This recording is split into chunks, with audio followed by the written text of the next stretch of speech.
Consultants are saving customers an average of $800 a month. Start today, and you may even be able to delay your next mortgage payment. Take control. Call American Financing, 303-695-7000, 303-695-7000. Online, AmericanFinancing.net. NMLS 182334, NMLSConsumerAccess.org. APR for rates in the 5 starts at 6.327% for well-qualified borrowers. Call 303-695-7000 for details about credit costs and terms. Look, your body's unique, so why settle for a one-size-fits-all wellness plan? That's where Viome comes in. Viome uses advanced science to analyze your gut biome with a simple at-home test, so you know exactly what foods and supplements are right for you, all based on real data from your own body. And you know what? That's science you can trust. Go to Viome.com now and use promo code THRIVE to save $50 on your full body intelligence test. That's Viome.com, promo code THRIVE to save $50. All summer, your AC has been running through your furnace, coating it with dirt, dust, and debris. The #1 killer of furnaces. Don't wait for costly breakdowns with the first cold snap. Get Fix It 24/7. An extreme clean, check, and tune, just $39. The only ones who truly clean each and every part, like a refurbishment. For new customers, just $39. Protect your system and your wallet. Fix It 24/7. Hometown partners of the Broncos. Go to fixmyhome.com. Click book now. When your house is in trouble, Fix It 24/7. We'll be there on the double. More than a few of our patients have talked to me about their first time, but it's not the first time you're probably thinking about. It's the first time that erectile dysfunction ruined the moment. This is Jeff for the Rocky Mountain Men's Clinic, and if you're over 50, it's likely you've had that first time yourself. But the good news is that if you're like most men, that first time can be the last time that ED impacts your sex life. At the Rocky Mountain Men's Clinic, we're experts in treating ED. We've treated tens of thousands of men using protocols with success rates well over 90%. And those treatments have, in most cases, made sex great again for both them and their partners. You could even find that you're performing like you haven't in years. So if ED has been affecting your intimacy, it's time to make the last time that happens the last time that happens. For just $99, you'll receive blood work, a medical consult, and if medically advised, a test dose. And if that test dose doesn't work in the office, your visit is free. Call 720-440-7900 or go to RockyMountainMen'sClinic.com. We have 5 offices across the Front Range to serve you. A wave of new wealth awaits you with honest answers on how to make real estate investments the smart way, fully managed, safe, and secure. Find out more on the Vestera Turnkey Show, Saturday mornings at 8 on Talk Radio 630 KHOW. Done right kitchens, baths, counters and floors, finished basements, windows and doors. Our 8% scheduling incentive and bank financing to ask about make a great time to call. 800-362-8370 or drhi.com.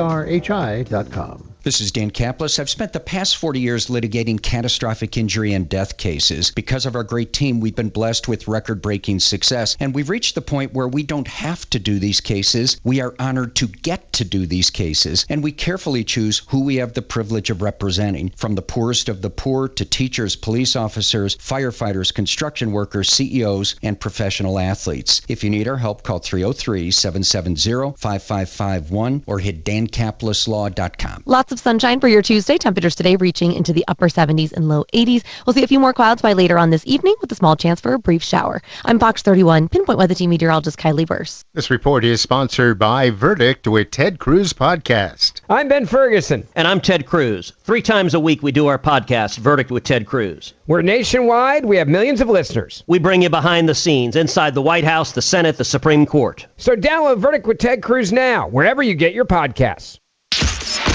KRFX HD2 Denver. KHOW Denver, an iHeartRadio station. Make us the #1 preset on the free iHeartRadio app. Listen for all your music, radio, and podcasts. Free never sounded so good. ABC News, I'm Sherry Preston. President Trump telling generals and admirals who had been summoned to Virginia from around the world they should use American cities as training grounds because crime has become a war from within that they need to fight.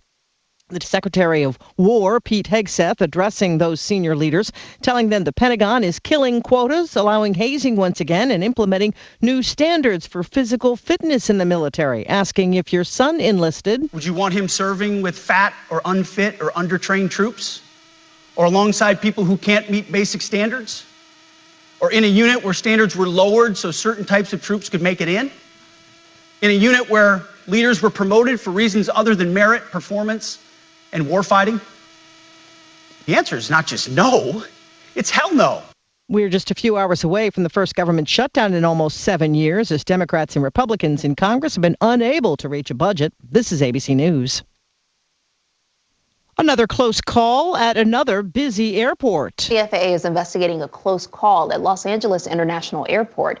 An American Airlines pilot slamming on the brakes just before takeoff Sunday night, stopping from 154 miles per hour, all because a cargo plane was crossing that same runway. Controllers told the cargo plane to cross, but instead the pilot turned right directly into the path of that American jet. ABC's Morgan Norwood says no one was hurt. Illinois Governor J.B. Pritzker says what he's been warning about is now being realized. Illinois National Guard received word that the Department of Homeland Security has sent a memo to the Department of War seeking the deployment of 100 military troops to Illinois. The move follows weeks of protests outside federal immigration facilities in Chicago. Louisiana's governor is asking for National Guard troops to be sent to New Orleans, where crime has actually been dropping in recent years. Sherry Preston, ABC News. Hey, there he is. How's it going? I'm having a stroke. Are you going to shake my hand or what? I'm having a stroke. Wow, you're not even moving your arm. I'm having a stroke. Are you okay? I'm having a stroke. Your face looks weird too. I'm having a stroke.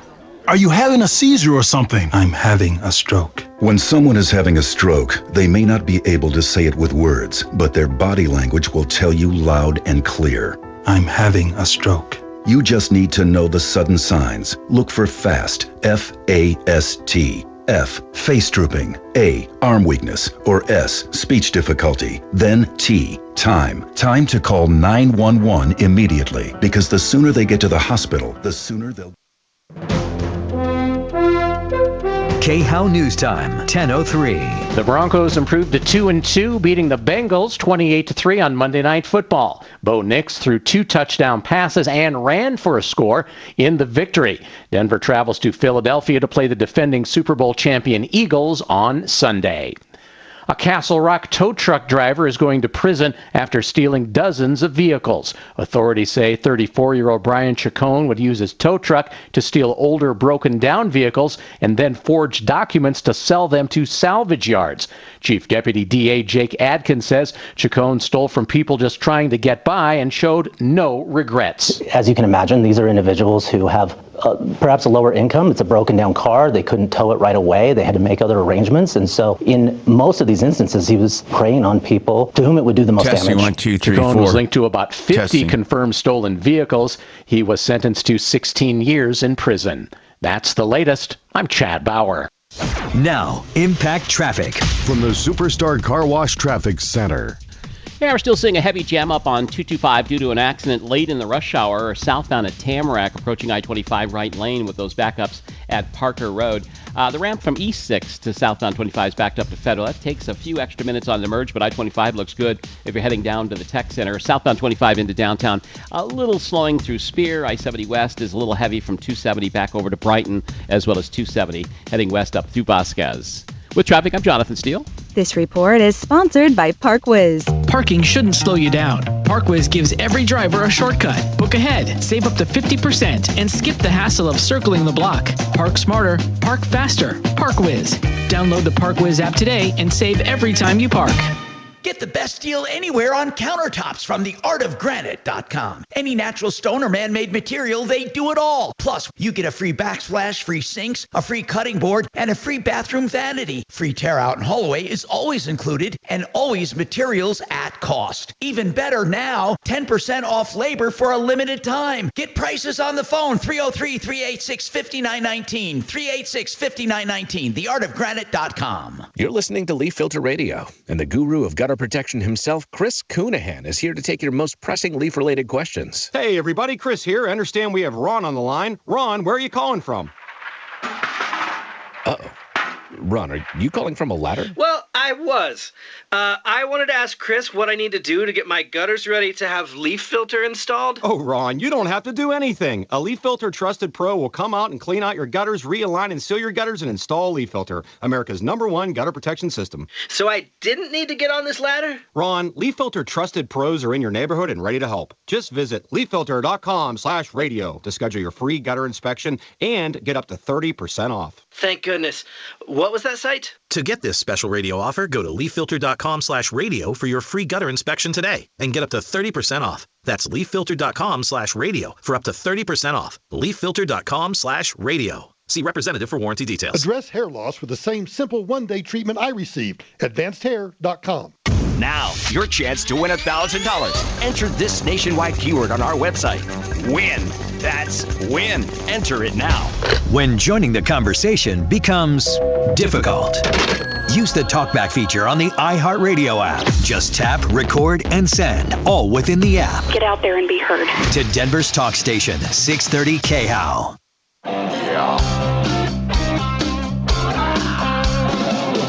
Ripped off, bad news. You need advice so you don't have to lose. We'll come running just as fast as we can. Troubleshooter's gonna help the common man. This is the Troubleshooter Show. Now, Tom Martino. Hello, Tom Martino here. Welcome to the show. I am here to help you.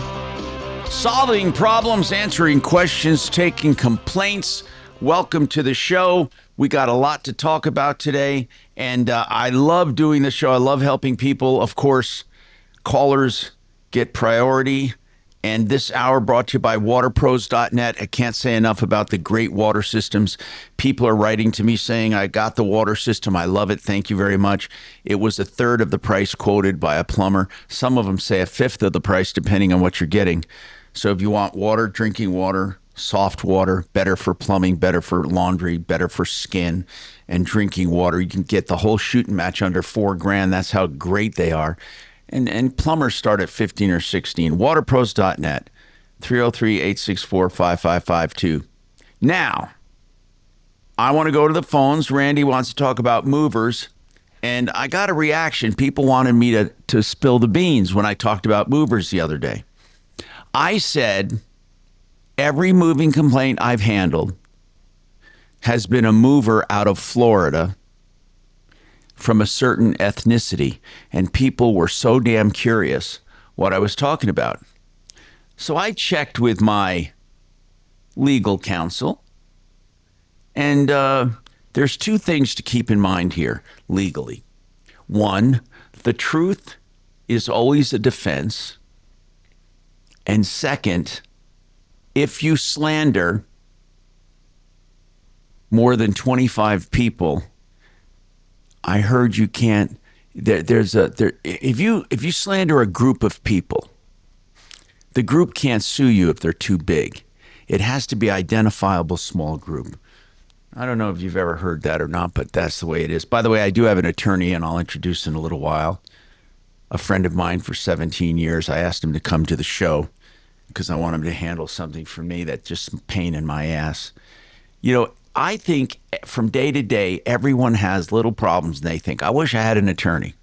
So what we're going to do is, with his blessing, we're not going to inundate him because it would be unfair. But every now and then when we say we need to get this person's attention, then I'm going to sick our attorney on him. Right now, let's talk to Randy. And I will spill the beans, by the way. Like I said, I got legal counsel. And I asked, can I spill the beans? Am I being hateful? Is it hate speech? And they said, not if it's the truth. One time, let me give you an example of how even the truth, though, doesn't always work. Years ago at Channel 4, I was told, go out and do a story about people not using seat belts for children. We got complaints that kids were standing in the front seat, or they were not put in car seats, and they were not using car seats. This had to have been, I swear to you, I wouldn't doubt if it was 40 years ago, 30-something years ago. So me and my photographer, Frank, we went out. I think it was Frank at the time.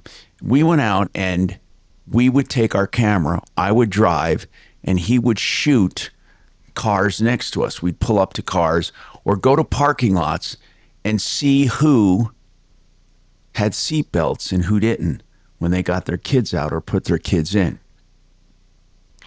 Now, I don't want to stir up a can of worms. I'm just going to tell you that when we came back with our results, it was pretty glaring that one particular type, one particular group of people were not using seatbelts more than others. And my boss said, we're not running that story. It looks racist. And I said, okay. This was many years ago. And we came to find out in many of these cases that people couldn't afford good car seats and stuff like that. And they were actually doing the best they could with the cars. I looked deeper into it, but we dropped it. You know, the media always has to be sensitive to what it says and what it does. But the truth is the ultimate defense. Now, I love people. I mean, I honest to God love people. I love diversity. I love all of that. But I always find it weird when stereotypes of certain kinds play out.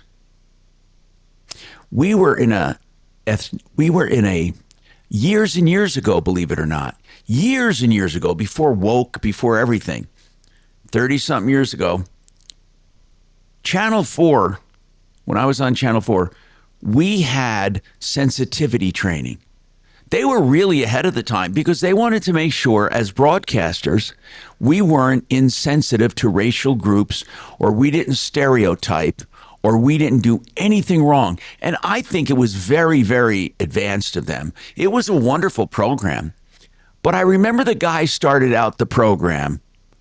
I swear to God, he started out the program by saying, you see a lowrider car, metal flake blue, flipping its front, had a chain steering wheel, dice hanging from the mirror, and chrome exhaust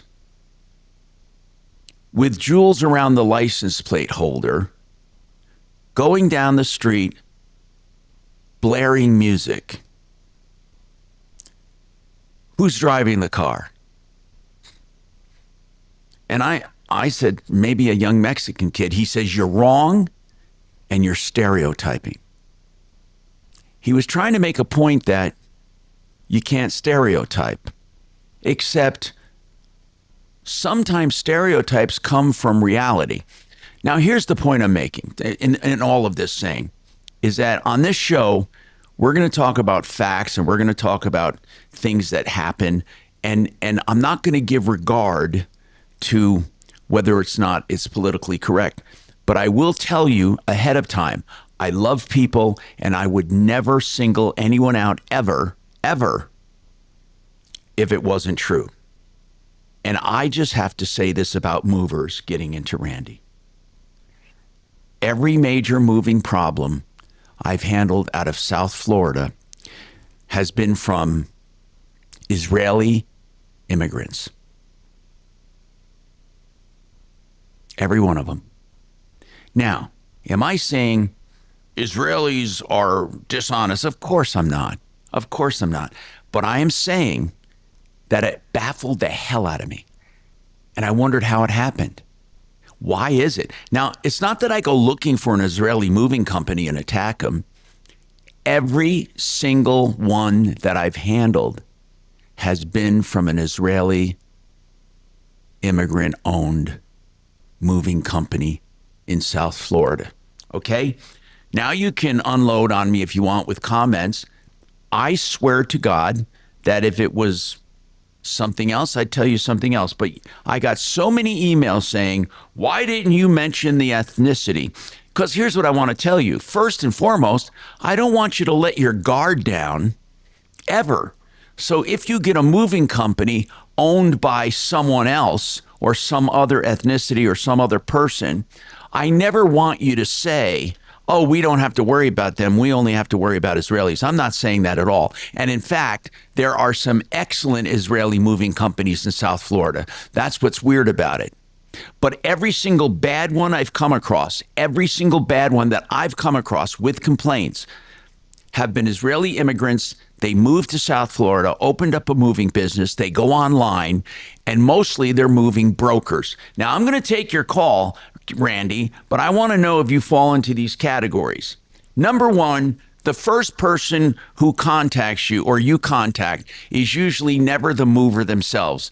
They're a broker who happens to go online, and they go online and advertise that they're a mover. So you call them and you make a deal with them at a price that sounds phenomenal. You tell them what you have to move. They say, you know, we can do that for $6,000. I need you to put $2,000 down. You make a payment for $2,000. That broker never sees you again, and that $2,000 was for nothing. Now that person goes and sells that contract to another mover who's affiliated with them or one of their independent contractors. That independent contractor or that second mover, the first was a broker, the second then is scheduled to pick up your stuff. And when they get there, they tell you this is way more than they estimated. This is going to cost way more. I can't pick this up and move you for that price. I need an extra $1,200 or $1,500, whatever. That's their job. So they pick up the stuff and you pay them some extra money. Now you've paid two people, and by the way, neither of them are going to move your stuff. Once that stuff is loaded, then they transfer it to another company who's supposed to deliver it. Their job is to contact you at the point of delivery and tell you that when they weighed it, it was way more than they thought. And in order to get your stuff, you have to pay more. So what you thought was going to be a $6,000 move is up around $12,000 or $15,000. And if you don't pay it, you don't get your stuff. I'm going to tell you, I am so sick and tired of this. We got to put an end to it, okay? That you when you move, never, ever, ever, ever, ever, ever go to the internet ever and find a broker. Now, you're going to say, well, Tom, how do I know if they're a broker or not? There's only one way to do it. And you got to investigate. You have to investigate. You have to go directly. Again, these national van lines, okay, national moving companies, Grable, North American Van Lines, Mayflower, I forget the rest. Those are national established companies. Now, the bad part about it is even they are spoofed. So you think you're calling Mayflower and you're not, or you think you're calling North American Van Lines and you're not. So you have to be absolutely positively sure with at least 3 or 4 sources that you're calling the national company. And you can even ask them, is this Mayflower, the national mover that I see with the flowers, you know, the Mayflower trucks, or Grable or North American Van Lines? I wish I knew the rest of them. I hate to call just those 3, but there's several wonderful national companies, and then they do business with local agents. Like Johnson Moving and Storage here locally is an agent for a national van line.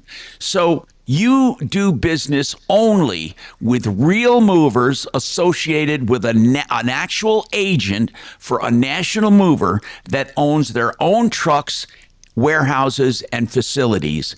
Never, ever, ever, ever, ever just Google someone and pay them online, and you never know what you're going to end up. Now, Randy, I'm going to take your problem and we're going to get there. We've been successful many times getting money back, reversing deposits, or helping people with damaged goods. It's difficult, But remember when I said used cars was the number one problem since COVID we've had on this show? Contractors, the number 2 problem. Contractors taking money, doing little or no work. The number 3 problem, movers. And unfortunately, every single mover I've dealt with so far has been associated somehow with a South Florida operation. Okay, unless they're doing local moves and they call somebody in Denver. But we have more on this coming up. I'm Tom Martino. Fabulous. Are you done, or do we even need to be here today? Kidding. Now, by the way, I just probably knocked the shit out of woke people. They're going to be so pissed at Heating me. and cooling to plumbing to electrical problems, we'll fix it for you. Plumline, the name you can trust. Plumline, you can count on us. Service at home, service at heart. Plumline Services. Excel Roofing, do you know what they're doing right now? They're doing permanent holiday lights. And actually, I shouldn't even call them holiday lights, because what they are LED permanent lights. And I'm telling you, they're beautiful. Hey, Mark, I don't know if he's on right now, but he's having it put on. They had him put on their house the other day. I'm having him put on. These are permanent lights with thousands of colors and patterns, millions of options, controlled with your smartphone. You can celebrate game day for the Broncos with orange and blue, Halloween with orange and whatever colors you use, and Christmas or whatever holiday or special day you want, or just mood lighting. It's all done with free estimates in just a few minutes. Excel is an excellent, EXCEL, excelroofing.com. Ask about their permanent LED lighting. That's excelroofing.com. Get your glow on. Only got Thank boring. you. Yeah. He said he wanted to go do get on out. Say, who do I have in the studio working? Deputy Bo and Deputy Chopper. Good. I'm sorry, Deputy Dollar and Deputy Chopper. Chopper and Dollar. Okay, and is Marky up? Mark is up. His camera's not. I can't speak to that. I'm not at his house. Okay. Could you ask him if he's going to put his camera up? No. Mark, you're not going to? No, no my camera camera today. I'm sorry. Okay. Good to hear from you. Well, there was no opportunity to talk earlier. Oh, all I hear is static. Please call me back. Why does that happen all the time? I hear her say that on so many calls. All I hear is static. 20%. Please call me back. Yep, 20%. Is that our phone system? Uh-huh. Oh, wonderful. 20% of the time, it's garbled. Same is true at So, Mark, KOA. we're going to take a few It's the things void. about moving. Then we're going to talk about data collection. Done with that. God, his ADD has ADHD. You know that? Oh, yeah. It was pretty loud. 60% of the time, it works every time. I don't know why. I think maybe during breaks. I don't know, but like Michael does it. I mean, Tom, Mark. Yeah. They all have it going in the back, like the live stuff.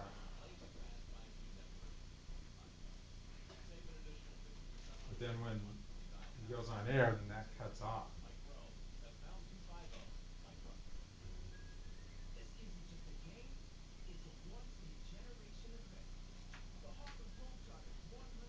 I should tell Tom I've got an update on a moving case. Just have a binder in here.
I heard Trump talk to the generals today. I thought that went way too long, and I didn't hear. I mean, I knew really he was nothing going new. to. He didn't fire anyone. That's what was new. Okay. Yeah. You know. Yeah, maybe. Yeah, yeah. Maybe he's going to give him a chicken dinner and free drinks.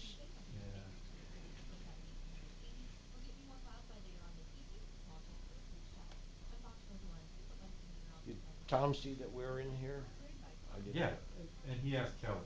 Oh, I didn't, because I forgot to go to Oh, offline. Kelly told him. ParkWiz. Download the ParkWiz app today and save every time you park.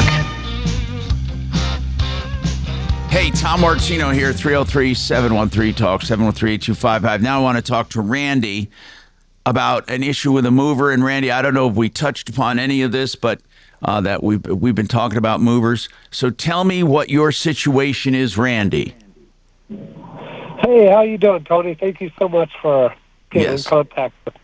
What's yes, happening? You hit it 100% on the head. 100% right. What? Tell me what happened from the. Tell me what happened from the beginning. Okay, I was looking for a rental truck, for a moving truck, to move my son from Colorado to Arizona. So I'm calling all our local. I just looked up on my phone local rental truck places, U-Haul, Penske, and stuff like that. And while I'm doing that, a meme pops up from two movers, and it says we're cheaper than renting a truck. And so I thought, oh, okay, well, let me call them. And the phone numbers were all over the place. They were from Canyon City, from Colorado Springs, and then Wyoming was the main one where they. So anyway, so they goes, yeah, we can have a truck, and we will send two guys to help you load the house. Now, so how did these? So, and this is a good example, by the way, of our data being used and collected and sent out. They obviously got wind that you're looking for a rental truck, and then they immediately send you an offer saying, "Hey, we can do it cheaper." Exactly. It just pops up while I'm looking at. Right. You know, and these are algorithms that Google has. Everyone has them. Artificial intelligence, it'll have them soon. We are an open book. Facebook, TikTok, whatever we do is being tracked. And that's a little bit of what I wanted to talk about today as well. So you're searching for a truck. You get some things that pop up saying, wait a minute, Randy. Well, they didn't use your name, but we can help you. So then what happened?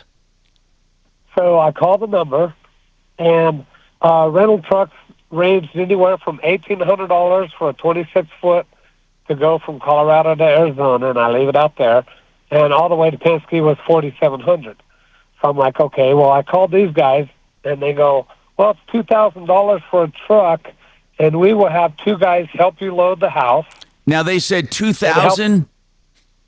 Yeah, they said 2,000. Okay. And they said, and we will have two guys help load the house and unload it. And I said, well, how are they going to help unload it when it's in Arizona? Oh, they drive the truck out there for $275 extra. They will drive the truck out there and help you unload it. Yeah, and cook you dinner. Right, and I'm like, so well, so hold on. too good. So for $2,275, the total bid. Yes. $2,275, they were going to load your truck, drive it out there, and unload it. Yes, and drive it back. Okay. Got and it. I thought, well, now I don't have to take a day off of work to do it. Okay. So, the lady wrote up a contract, and then a guy called me back 10 minutes later and says, yeah, she made a mistake. It's going to be $2,800. Yeah, my God, it's almost as if I read your mind, okay? So then... I know, right? Okay, so then... And I said, well, no, you said $2,275. I said, I'll just rent a truck for that. And he goes, I'll do it for $2,500. And he goes, we pay for gas, too. And I'm like, okay. And this was supposedly the I lady's get it. box. So I Now, want to she go just- through the stages just like this so people can recognize it. So it went up to 2,500. Yes. Well, he wanted to go 28, and I said no. I get it. So then what happened then? It comes down to 25. What happened then? So I said, okay, I'll do it for 25. So how does this work? And he goes, you just pay us $800 now, and then when we show up at the house with a truck and load it, after it's loaded, you pay us $800 then. And then when we get to Arizona and unload it, then you pay us the balance of $800. Okay. And or $900. And I'm like, Got okay. it. So what I'm happened? thinking, So tell me what How happened. risky is it? So we wanted to move on Friday because Saturday was the last day of the month, and my son had to be All out of right, the all house. right. Too much information. And, Keep going. they- Go ahead. Right. Well, okay. I'm sorry. No, So they that's all right. changed the So date. did you pay that $800 that day? I did. I paid it with Venmo and sent them the $800. And they showed up on Saturday morning at 9 o'clock with a big white truck. There's absolutely zero markings on it whatsoever. It looks like it just come out of a paint booth, and it was all white. And there was 3 guys that got out of it. And I thought, they said they were going to send 2 guys to help load it. So 3 guys show up. The driver comes up and he goes, yeah, I need to go through the house so I know how to pack it. Now, not to get ahead of myself, but the lady calls back a day later, because this was on Monday I called them, and then on Tuesday they called back and said, I need to know all the contents in the house. So I said, well, let me give you my son's phone number. They called my son. All right. He walked them through. Randy. He walked them through the complete Okay, house, that's every fine. room. But when this guy walked through the house, I want to know what he said. So hold on. This is good. I'm letting him unfold this story exactly the way it happened because I want people to be hip to this. It's usually the 1, 2, 3 punch, I call it. Sometimes a little more, sometimes hardly ever less. But it's the 1, 2, 3 punch, the initial one, the second one, and then the third one. But we're going to talk about this coming up. I'm Tom Martino. It's important that you be hip to this so you can avoid it. And also, I want you to avoid expensive furnace repairs by getting the Fix-It Extreme Clean Tune and Check for just $39. No one will do a job like this for just $39. So get it done before the cold hits for your furnace with a no breakdown guarantee. FixMyHome.com. Book now.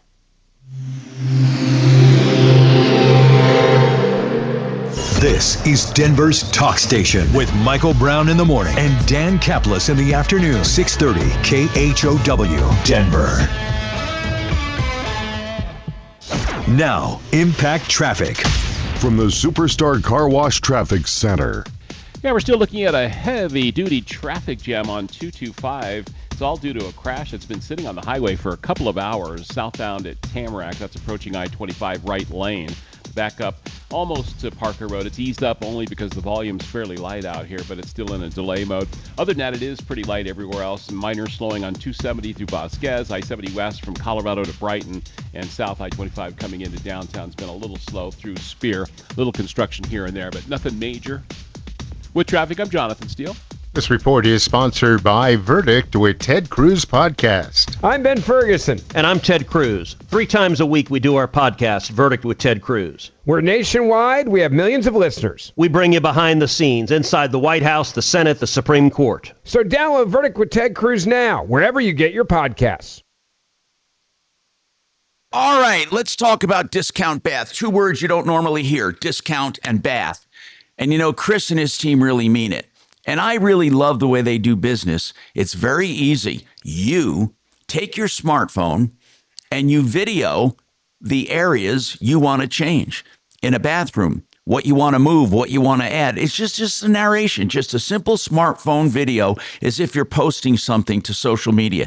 Then you send it to them and they will give you a price without coming to your home. They use software and algorithms that can do that. If you like the price, they'll get started. You can always talk to them as well. They can do all levels of trim, but everything will be discounted, whether it's your fix and flip, your rental, or your dream home. Discountbath.com. ReadRocks.com is where you start to get that link to upload your video. 720-979-2322. They do beautiful work. DiscountBath.com. Hey, are you looking for a solar system and you have a commercial operation? Maybe you're a landlord. It doesn't mean you have to have a big factory. You could have a factory, a landlord, a warehouse. Maybe you have a home-based business of some kind or an agribusiness. Red Rocks Roof and Solar has good news for you. If you can get under the commercial banner, you can get the thing practically paid for 100% by the government and then make positive cash flow selling the power. Red Rocks has done this for many, many businesses, small, medium, and large, and they can do it for you. Keep in mind, they also service all solar systems. Call Red Rocks, the true solar company we love dealing with, 303-704-2449, 704-2449, redrocksrs.com. He'll be right. Thank you. Mark is gone until further notice.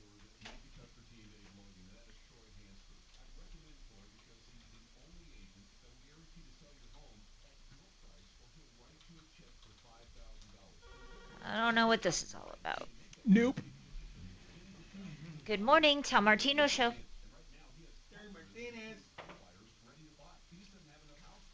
Yes, it is. What's your name?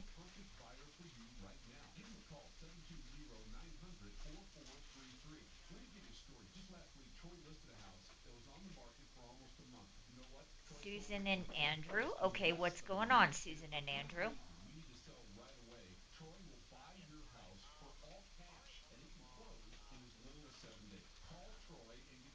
Okay.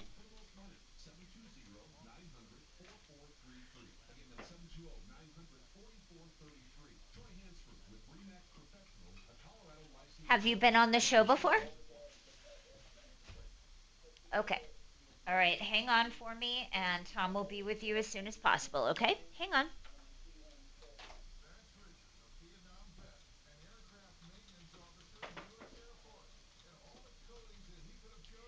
So, what's going on with Mark? He can't connect? No, he's just not there. Okay. You mean his new level over here? I'm going to tell you. Didn't bring the guacamole out. Did not bring my other son's mixed drink out. Did not bring me and Diane's green chili out. Did not bring my birthday son's sopapilla with the candle on out. Double billed me, not pending, double billed me, which I just got refunded 4 days later. Otherwise, it was great service. Well, they've been open, what, maybe a month? Yeah. You know, and I went to the manager. Yeah. When I got double billing, and I got to say, I couldn't be mad at him because he was nothing but, you know, he says, what do you want? I said, no, I'm not here for you to comp me because I'll probably never come back. I don't want to be comped. I just want you to fix your problem. I'm not asking for anything except for the double billing. Yeah. You know. Hey, Shannon, you got me now? And I did. I Yeah, walked man. out with nothing. Right. I didn't want nothing. Say something. I'd rather go to the Las Dos Potrillos, yeah, yeah. Potrillos or even All Casa right. Mariachi. Tell Tom you're back. I had you down. You know, now they love Grandma's green chili that they make there. I gave my sons both my green chili recipe, which comes from Mexicans from Mexico City. First of all, it is green chili. It's so green you want to puke. Oh my God. I mean, it's bad. But they say it tastes great. And I did have a bite of it. It didn't have a sting to it. You know, it tastes better than New England green chili. I must admit that. But you should go there and, you know, maybe it was the waiter. Maybe it was his first day as a waiter, you know. I'd call Fuller.com. Hi, Tom Martino, your troubleshooter. So Randy says he was searching for renting a truck. He got contacted by a mover. They quoted him one price, raised it to $2,500. They showed up. He had already paid $800 down. They showed up. A guy walked through the house, and what happened? Okay, so the guy came back out and said, "Yeah, they didn't quote enough room in the truck." Exactly. And So then, Yeah. what did he say So he he had to? refigures it. What did he say he had to raise the price to? $20,127. Wait, you didn't just say 20,000. $20,127. Well, hold on. The entire move was quoted at 2,500. Then he got to the house and said it's going to be 20,000.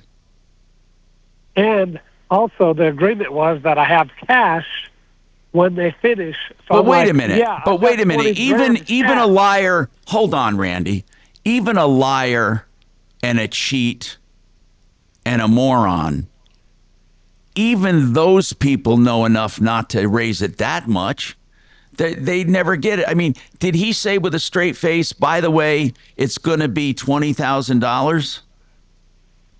He did all his calculation on the paper, and he goes, "Yeah, it's going to be, instead of, they quoted 1,000 square feet, and it's over 13,000 square feet is what you need."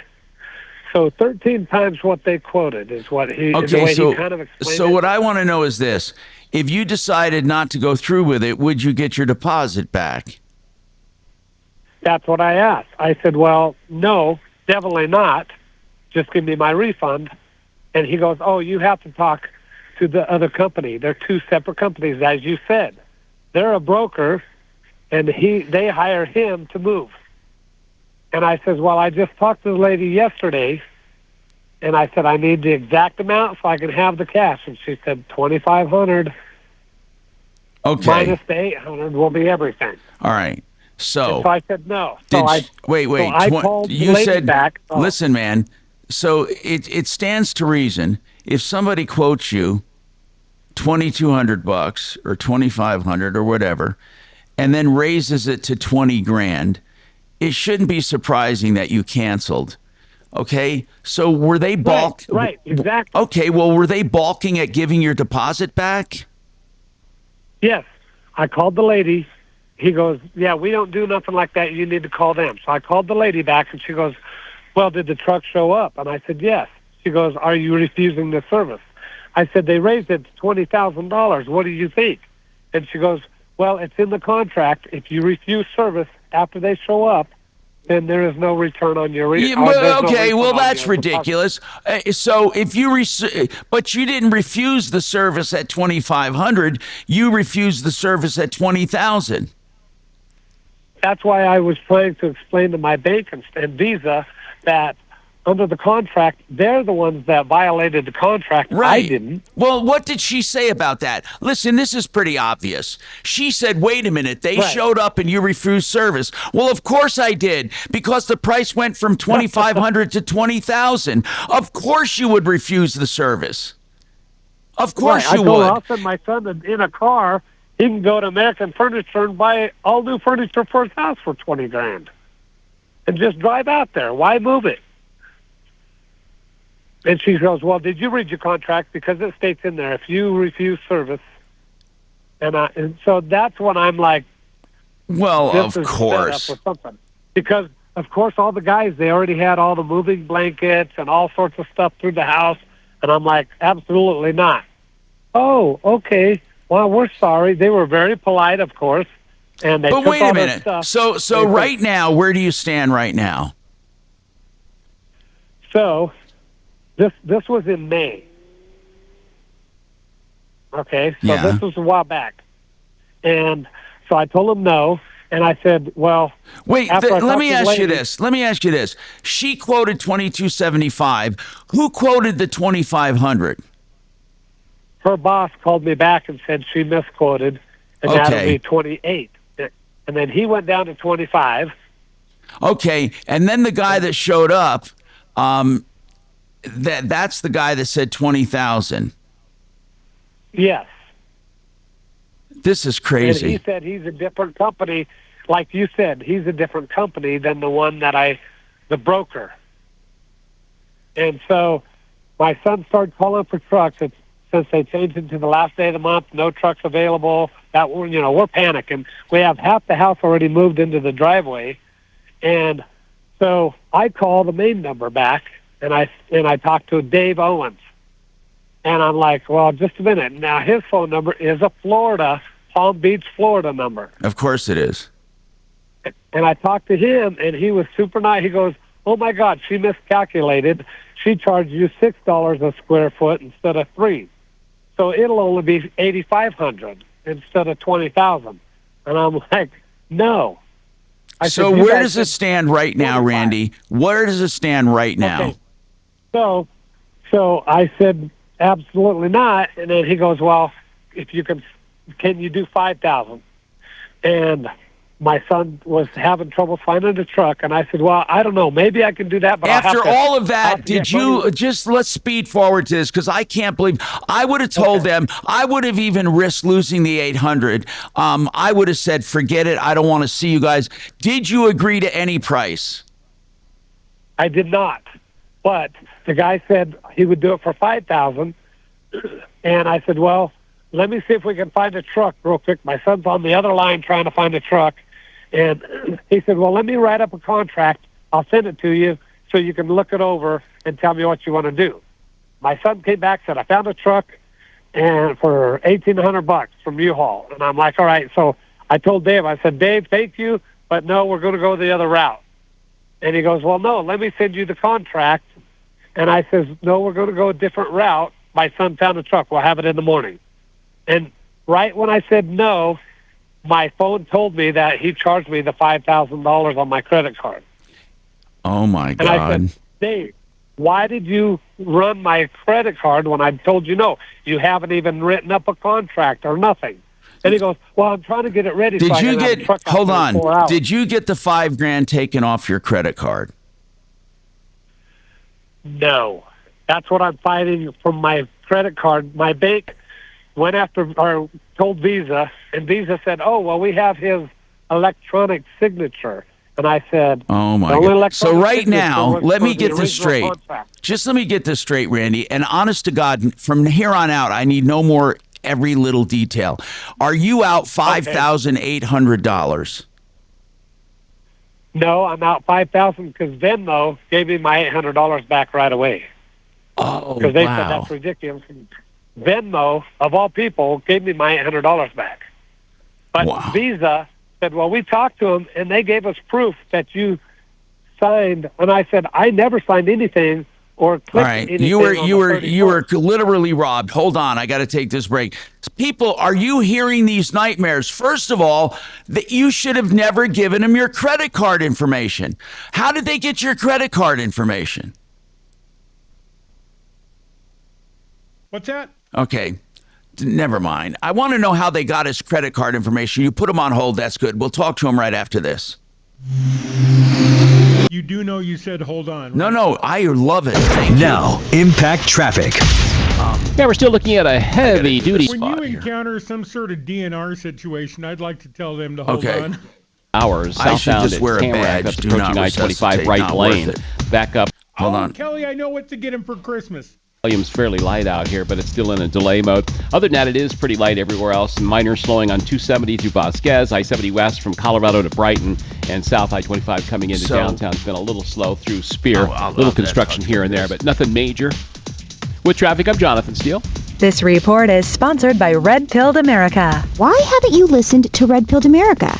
I get it. You must have pronouns in your bio. Because if you don't, then you should be listening to Red Pilled America. It's a storytelling show for patriots. Listen to Red Pilled America on the iHeartRadio app. That's Red Pilled America. Okay, if you're in trouble and you need a criminal defense attorney, the last thing you want to do is shop when you're under pressure and be forced into putting a retainer down to someone you don't even know.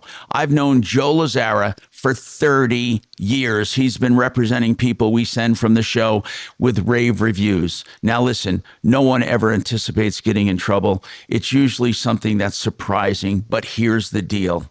Joe Lazzara will represent you in this way. When you call, you get free legal advice up front always. And if you decide to hire him, he does a flat rate fee for the entire case depending on the charge. So call Joe at the first sign of trouble and get your free initial consultation. LAZZARA, LazaraLegal.com, 303-429-6200. Awesome. Okay.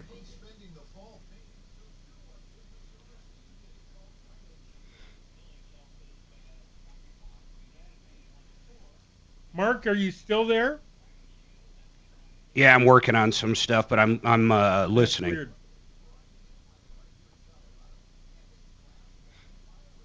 Hey, here's something this show doesn't have. Pete Hegseth told the assembled generals today that They're too fat. and that physical fitness requirements will be at the highest possible male standards. Yeah, I love it. I watched it. This show does not have the highest possible male standards.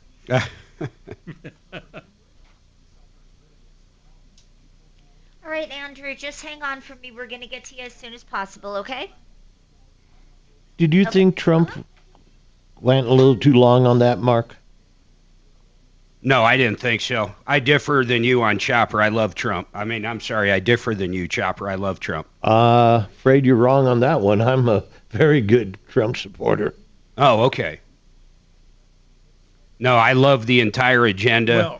And I don't think fat people should be in the military. I'll put it like that. Oh, unless we can You're put right them on there, the very, or on very, the very police front department. line. Fat people on the very front line. That could stop a lot of bullets. Hi, my name's Cannon Fodder. And you guys might like Trump, but I've told you before, I'd let him poop on my chest. I love that guy. We don't deserve him. Nope. Exactly right. That. He doesn't seem the type. You got me religious, Unless so you were made out of beat that one. Ew. But I have said before, not after a night of eating at Rodizio. That's out.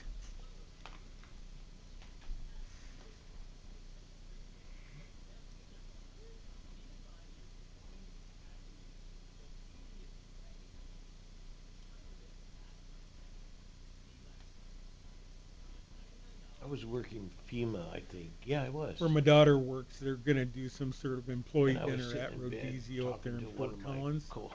And she Hey, apparently, poodle person, I just saw your she apparently turned the post. president- Yeah, I'm looking at franchises again. It was 26. I keep going back to damn Dogtopia. All right, I've heard that. We didn't think, because what, he's running against I've actually thought that Texas de Brazil was like a 20% drop Especially off, when he started which carrying a I couple don't of those mind. states that Remember, he needed to carry. I think it's better. look, never forget. Never forget. Okay. I might get a Golden Corral tattoo. You should. Oh, Shannon. Mm-hmm. I know a guy. Shannon's one of those ones, you take the to-go thing and it looks like this. I had my Shannon. I had my local turned up, so I could hear myself louder than I could hear you. Oh, I get it. Okay. One of the three knobs there, huh? Yeah. Yep. I don't even know how it got. I think when the maid comes in and dusts this shit, sometimes she. And now I'm starting to sound like Tom. She serves at your pleasure topless, and so occasionally something will rub on something that wasn't expected.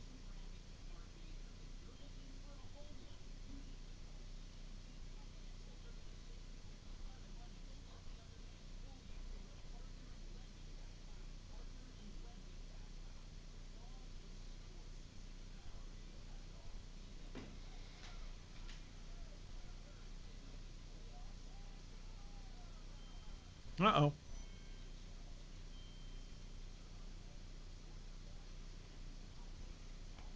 You know, Mm-mm. if J.D. Vance doesn't get that Steve Miller guy is excellent speaker. I don't know if he Our radio, where fans live it.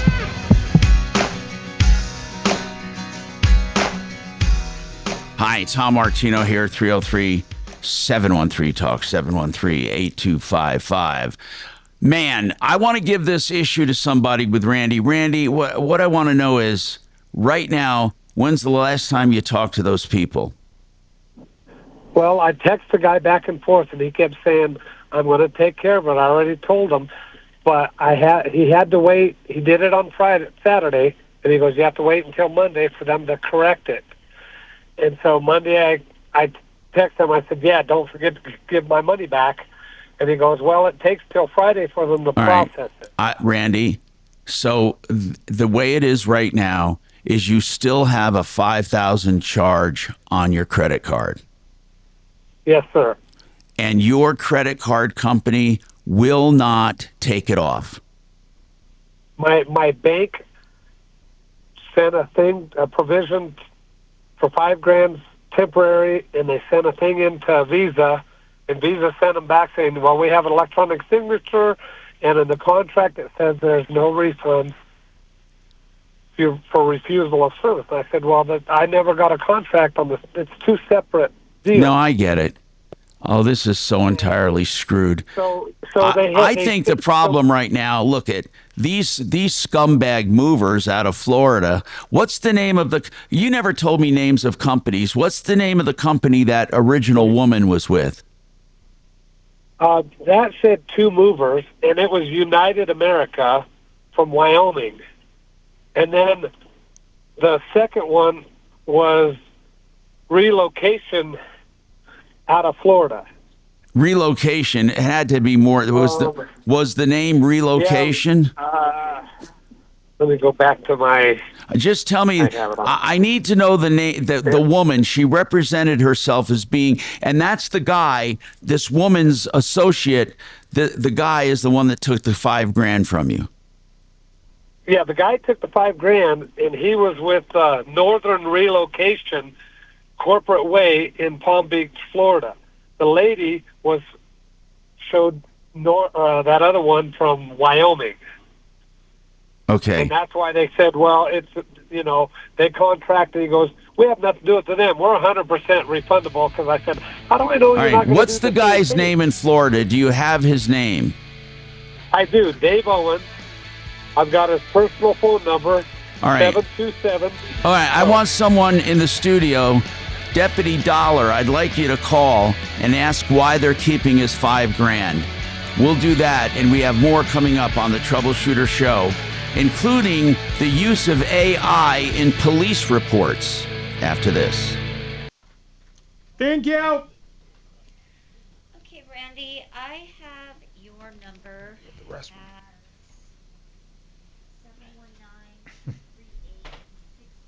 Tom, that last case, give it to me because Dollar's swamped. He's not listening. Okay. Can you tell her? Top of the hour for Tom is his special bidet time. He'll be back. This clock's off by 15 minutes now on the computer.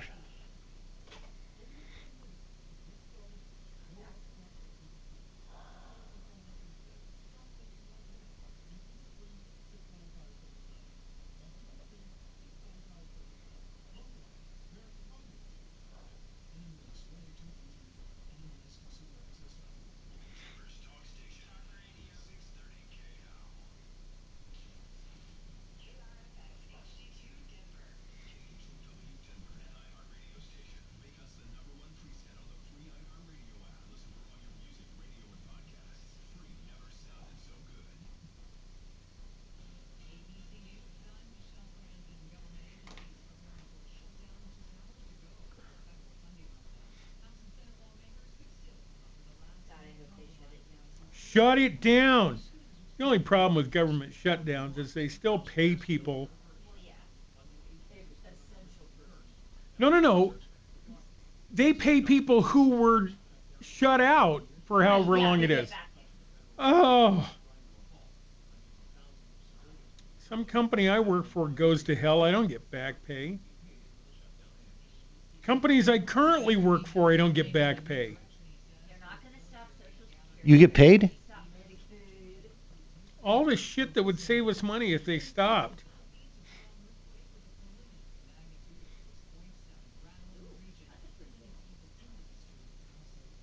Six, seven. 6'7". That's big with the kids. 6'7" is big with the kids right now. Oh, last day for an EV credit.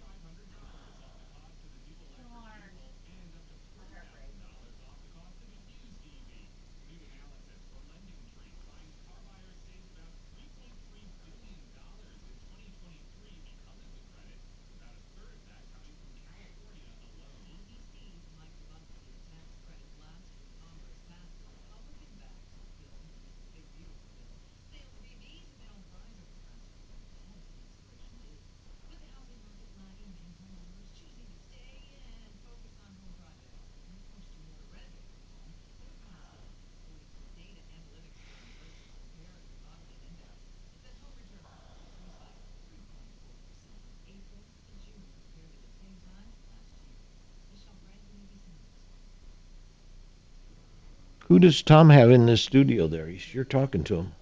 When did Tom do what to who? Who's in his studio? He's really talking to the guy. Some attorney. Oh. Hey, Shannon, when do I have a either a CMG or a Become the Banker, if any? Let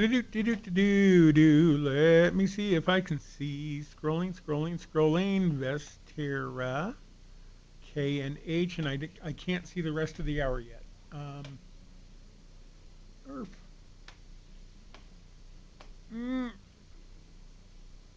Oh man, K and H. Red Rock. I don't remember if I booked any on Tuesdays. I don't see anything this next hour. All right. I shall return. Get out.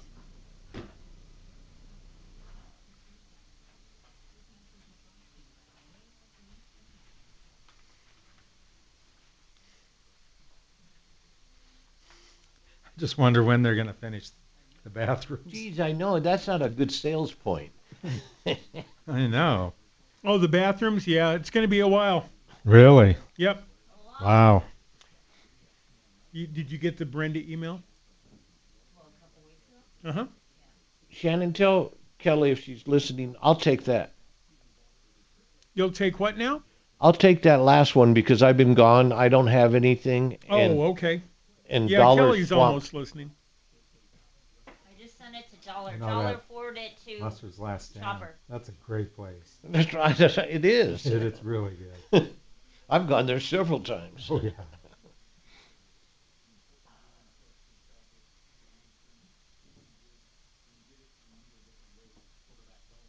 My boy says that Jerusalem's.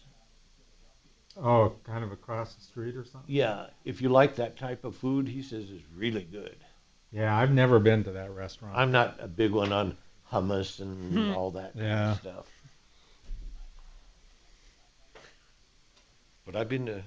What about the cafe? Ex-wife just got a letter from. Oh, Pete's Cafe? Yeah. Oh, that's great. Is that like Colorado related to the Internal pizza Revenue, of all the whatever the pizza? hell it is. You know, on Colorado Colfax. I know. The Colorado Greeks. Department of Revenue. Thank I you. don't know. With my but- name on it. She goes, And my ex-wife are you loved okay? to go to Pete's. I, said, I mean, it's I don't like know. a Do you want to greasy open spoon, it? you know. Yeah. It was some Well, it sort is. of But the food's pretty random good. generic, But the parking is. Here's how to take Parking child sucks. tax Yeah, credit that's what I returned, thought. whatever, you know. It was just a letter. And she goes, okay, next time if it's a warrant. And I Yeah, that's a good spot. You should have sent the one that you posted on Facebook with you looking so miserable. Oh, in the she rain. saw. She knew what was going on. As a matter of fact, I said, "Might get killed by lightning. I just want you to know." It was a very good time because we were about to get hit. As a matter of fact, lightning did strike very close to us, and right then I took a picture of Nick, JoJo, and his niece. Look at JoJo's face. I Nice sent that- umbrella. A huge golf umbrella. I sent that to him this morning. I said, I didn't know I got you puckering right after the lightning hit. Ooh. Ooh, that was close.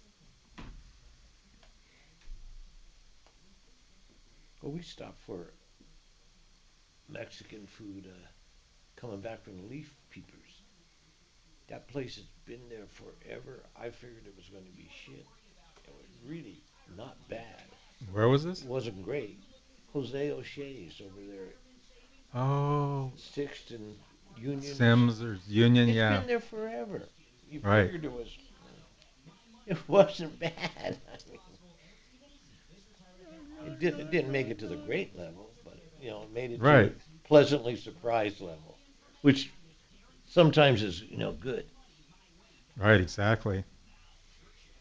I mean, would not drive there to go get. Yeah, but if you worked around there or something. Ripped off, bad news. You need advice so you don't have to lose. We'll come running just as fast as we can. Troubleshooter's gonna help the common man. This is the Troubleshooter Show. Now, Tom Martino. Hello, Tom Martino here. Welcome at the satellite studio, Mikasa, and I think Marc Mager is around.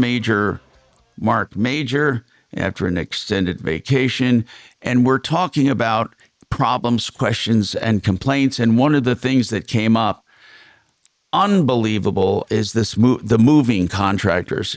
People, I am telling you, you should never, ever, ever, ever, ever give access. You should never give a check to them, nor because if they have your routing number and your account number, they can take money out of your account, or give them a credit card.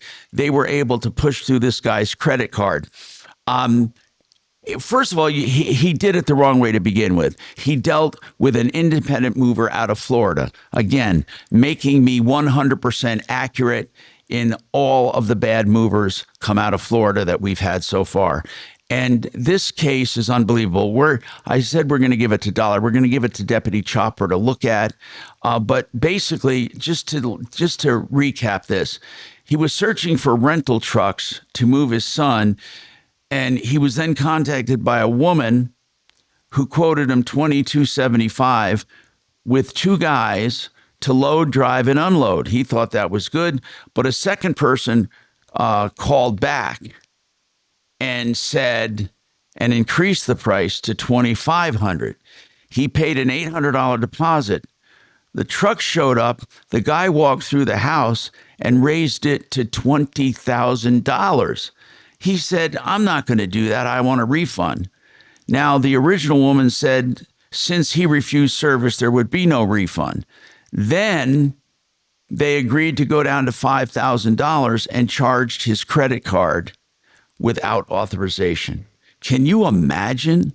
Think about that crap. And now his bank says they have an electronic signature. They won't give him a refund. So he's out $5,000 and never got a stitch of work done. So, Chopper, I want you to, I mean, really, we should pressure his bank too. That's ridiculous that they won't, that with all the moving scams out there, that they won't at least take it off his credit card. These people, I'm telling you, I want to know the name of that South Florida company too. He was about to tell me. And Chopper, could you get the name of that Tom, Go ahead. I'll get that. And I have a real quick question for your expertise on moving, if you have time. Go ahead. What about these pods? Well, remember, it's not the moving of the furniture and the pods and all that. What about these pods is like asking, what do I think about using this type of truck, a GMC over a whatever? I mean, the pods would be a great idea if you had a good company. They're a terrible idea if you have a bad company. The pods mean nothing. The pods are where you load them up, you put them out there, they move the pod, and then you unload them. That system I like the system if it works. There have been a lot of complications with the pods on damaged goods because they take no responsibility for any of the goods. And if you're here's the problem. When you're talking about pods or any other way, it's not the system that makes the problem. It's the people you deal with behind the system. So do you have a good agent doing the pods or a bad agent? Do you have a bad agent that'll go inside them and steal, or do you have a good agent? So pods in and of themselves, the concept is pretty clean. You load up a pod and then just leave it there for someone to pick up, transport it to your location, then you unload it. I actually love that system, the system itself. But again, if you're dealing with somebody who's scuzzy, it's going to be bad. If you're dealing with someone who's good, it's going to be good. So, you know, that's what I feel. I feel like it's the in-between that counts. First and foremost, every single day, people are putting down deposits without knowing who the hell they're dealing with online as a mover. That happened to him. Look, I know what happened. The woman who said she was from Wyoming, she was tied to that South Florida company. And they probably said to her, get us a contract and we'll share the profits with you. So she gets it. The guy calls back and says, we're increasing it to $2,500. He got an $800 deposit. But when that truck showed up and said it's going to be $20,000, and he said, you know, no way. But here's the thing. He had already made a deposit at that point. And she said, well, you refused service, so there's no refund. Well, of course he refused service. The service went from $2,500 to $20,000. So, and it said no refunds.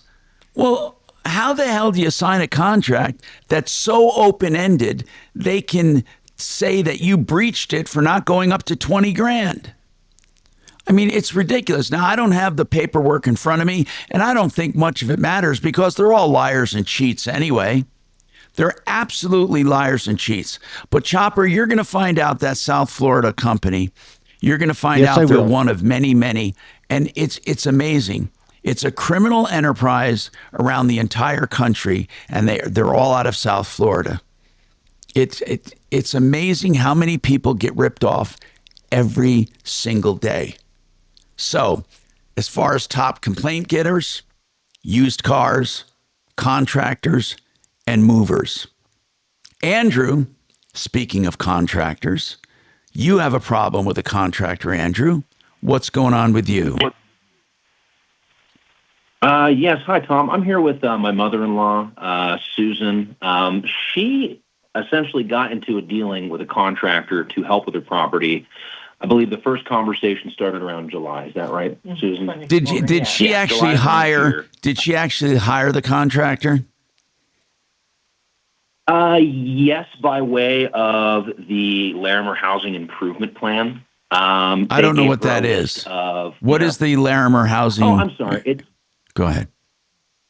Improvement Plan. So, from what I understand, it's a branch of the Loveland Housing Authority, and what this does is it helps lower-income people find contractors to do work on their home of every shape and shade.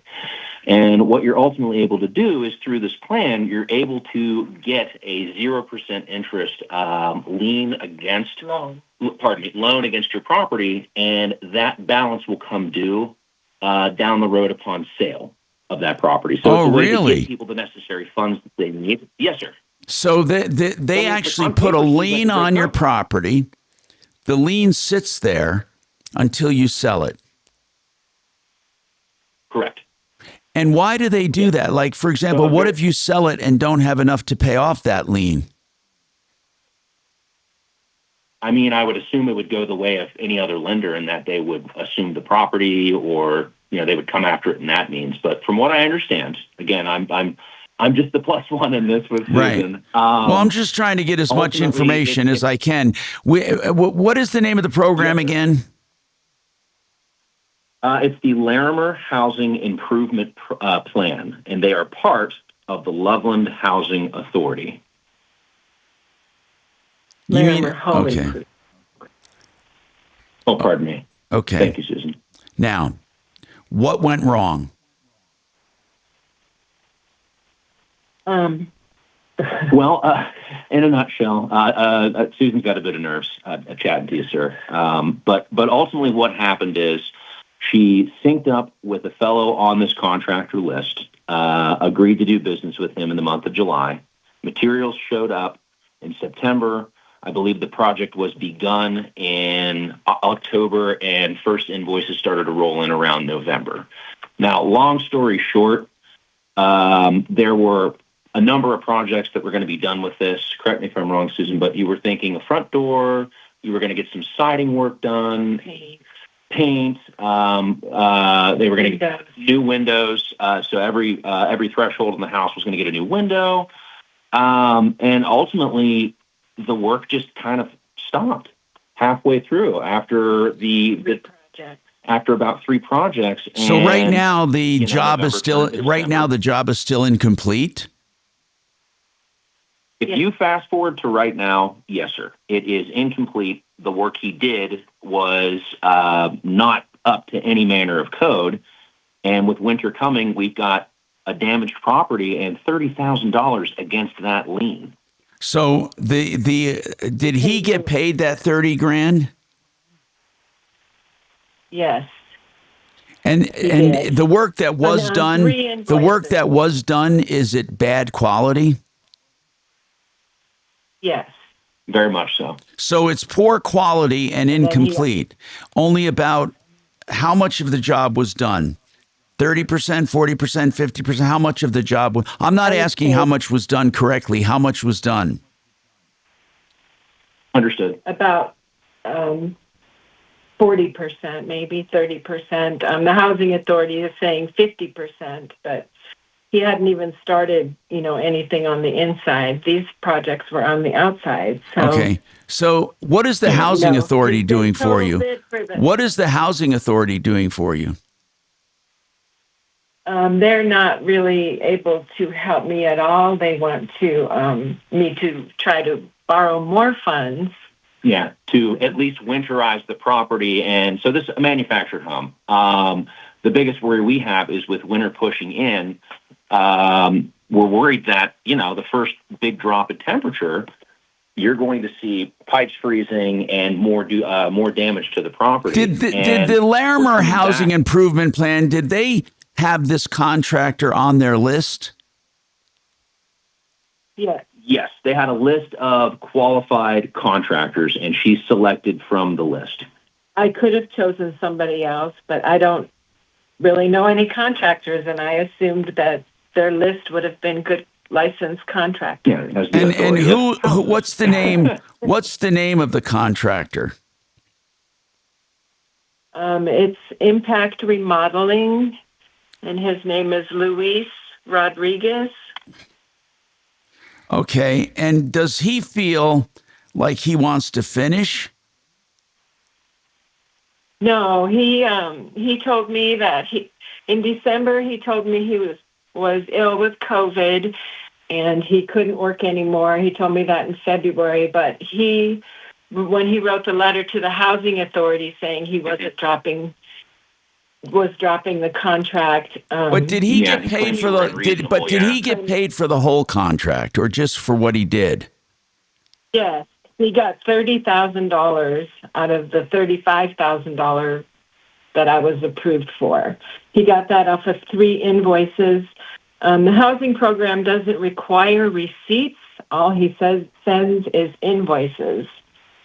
And to me, that seems like a lack of oversight there. I trusted them to have oversight. Yeah, to help you with this process and get so some of the projects in the house. Rodriguez has been paid all but $5,000. Right. Does he? Yes, if I asked him, would he say, "Oh, the job's almost done"? No, I don't see how he could say that. I don't know what he'll say. They sent him a letter. Okay, but what I want to know is why is this in Colorado? Yes. Okay. Fort Collins. In Fort Collins. Yeah, northern Colorado. Right. Yes, sir. What I want to know is why wouldn't they enforce the Contractors Trust Act? If this guy got paid and the job's not done, where did the rest of the money go? That is an excellent question. Well, what do paid they it to tell you? him, but Who's in charge of that program? Who have you been talking to at the Larimer County Improvement Plan? I talked to Linda Wright, and then her boss Eric Hall is also involved. I've never spoken to him, but listen, I have here's the letters. thing. They put a $35,000 lien on your house, right? Right. Well, 30 of it has been spent. So Right. that's the budget she has. 30 is gone. 30 is gone. And does any of that work have to be redone? Yes, the windows have to be redone. Wait, I windows? went How through many all that. windows? I believe there's two missing that he never replaced, and I believe there was 2, 4, 5, 6, 7, 8, 9, about 10 or 12 windows. I can't. Okay, we can't do anything on this phone call. We need to call the Larimer Housing. This is absolutely ridiculous. This is absolutely ridiculous.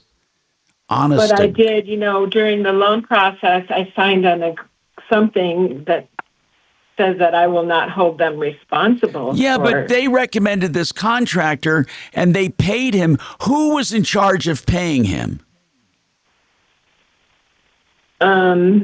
I believe Eric Hall has signed the receipt. Because for here's payment. what I'm saying. If this Luis put in an invoice for stuff and it wasn't done correctly or it wasn't complete, they had no business dispersing the funds.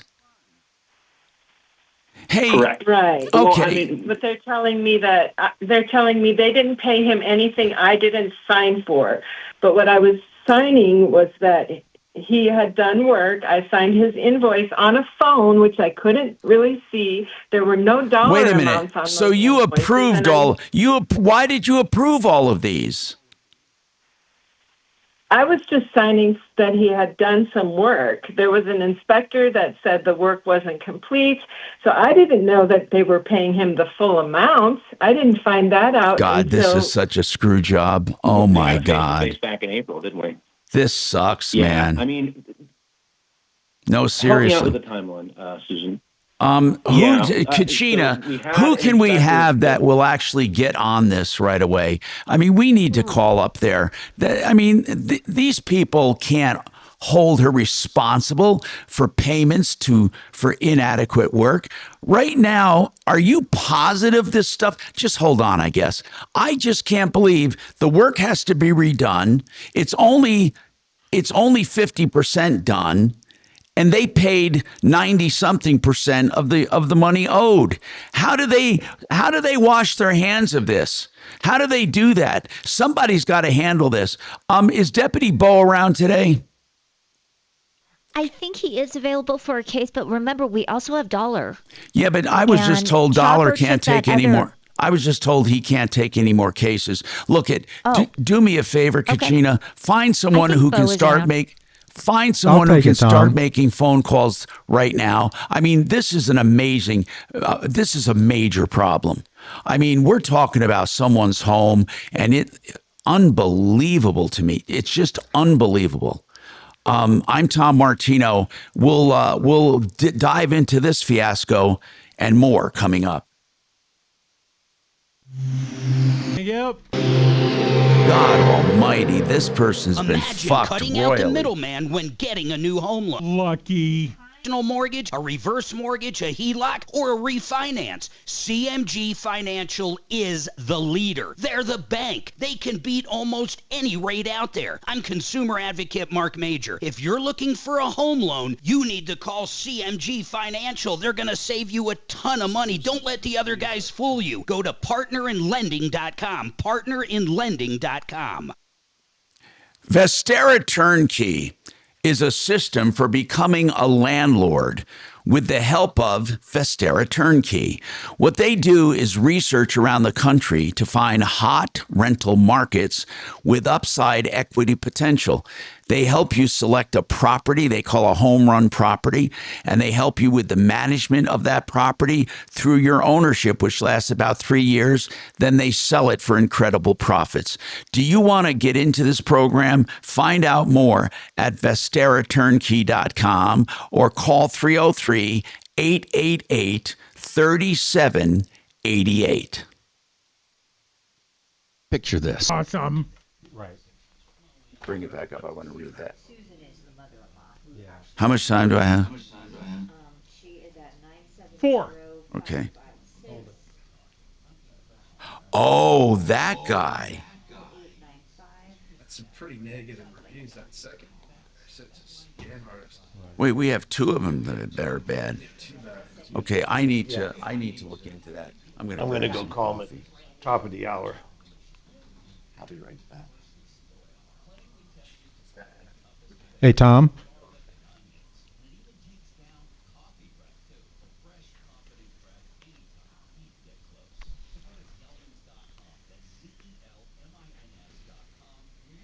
Hey, Tom. He's gone. Oh. I see that now.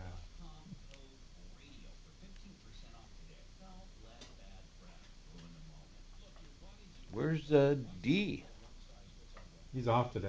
Oh, He could be in tomorrow. maybe he's putting cardboard in the trunk of his Lincoln Town Car. Could be. Sounds like he really loves that car. I'm glad he does. Mark was giving him shit about it. It's a battleship. Oh, yeah, those are big cars. Yeah. Rides like you're driving on a cloud. Yeah, that's what he did. Yeah, park that in a parallel parking Oh, spot. yeah.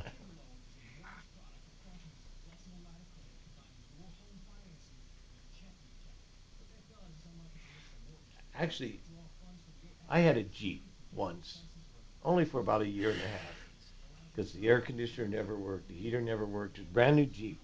But the only good thing is you could park that in virtually any parking spot. Righty then. Mm-hmm. I mean, it's one of those ones where you could go in straight if you needed to. Exactly. Yeah, it was,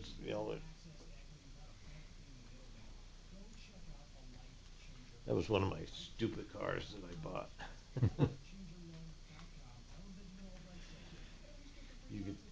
The air conditioner would go on, and you could feel the drain of power out of the out of the rest of the system, as it would cycle. Right, right.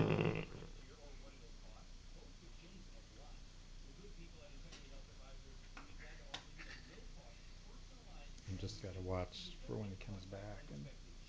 Yeah, because when he comes back, it's 20 seconds after he's been back. True. We have to anticipate that. That is a crazy deal about that guy. Iowa. Well, they call Oh, it God, Cherry yeah. Country Club, but Whoops. I don't know. It's But he seems so nice. I thought in Costa Rica, Hey, Tom. He's always very good with the that's what children. they say. They call it Cherry Creek Country Club, but I don't really know. It's not really in Cherry Creek. I mean, Doesn't seem like it. no, I mean, It's down here. Right? we're literally almost in Aurora. I mean, Yeah. they Just gave it that turning. name. I guess he doesn't have a Cherry Creek isn't far, but the actual. What do you use? Pods, don't What's that? Any decent places that I can grab lunch around here? Can I eat? There's nothing. We can order food in, but there's Send him a nothing text. in this I will. area. I'll see if I can catch him before he goes. Yeah. I mean, no, this is just all residential. I know. Never get Uber here, and I didn't even Last know week, such a big somebody, Uber. I was the one. Oh, you did? Okay. If you take a And I didn't even recognize where it was. That's why I'm asking. tub She out said, of a house. This is interesting. 'Cause Hey, Tom. Yeah. Again? So if you want to go back, I've got an update on a moving issue out of Florida. Oh, you do? That was a good resolution, but if we're already kind of past that topic, No, we're not that's past fine. that topic at all. Okay. Staples at Staples.com. Staples, that was easy. Here we go. 1, 2, 3, 4, 1. Hi, Tom Martino here. Welcome to the show, 303-713-8255. For simple wills, complicated wills, trusts, facing probate, avoiding probate, Dan McKenzie, McKenzie Law, is a great guy with a great firm, personalized attention. We have referred many people to him. Get an estate plan. And it's a boutique law firm, meaning they give you super personalized, individualized attention, customized plans, and it's all at reasonable prices. 833-CO plans. 833-CO plans. You know, I'm telling you, we have had the most incredible rip-off calls today. Again, I've said this before. It is amazing to me how many people get away with being thieves. This guy, Luis Rodriguez, he got sick and said, well, I can't finish it. Even though, and this is what I want, whoever we give this to, who are we going to give this case to look into it? We got to make some phone calls on it. Yeah, so Dollar's going to go ahead and take it. He said Dollar, it was okay. listen to this. They're saying to this woman, even though the contractor did only half the job, and of that, a lot of it has to be redone, they have paid him $30,000 on a $35,000 contract, for God's sakes. They have paid so much of that contract already. And now they're telling her, well, tough. So now she's got a lien on her house for $30,000. And half the job is done, and it's done poorly. How do they wash their hands of this, saying we're not responsible for it? The hell they're not. I just can't believe it. So anyway, I'm just, oh God, I'm so pissed off. And here's the deal, okay? If you're going to do business and rip people off, you're going to get away with it. That's the sad, sad state of affairs right now. So I would like to hear what the Larimer County, Larimer Housing Improvement Plan.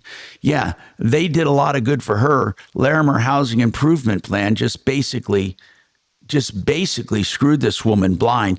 And I want to know this Luis Rodriguez, where does he get off getting paid on 99% of the job when he only did half of it? And he did it poorly. And who was the inspector that was supposed to inspect it? And then we got this other guy. How the hell they got his credit card to charge $5,000, I don't know. Chopper's handling that one. This guy just calls for a mover. They flim-flammed him around. Another moving scam. I went over those moving scams and how they operate. And every single day we get these moving scams.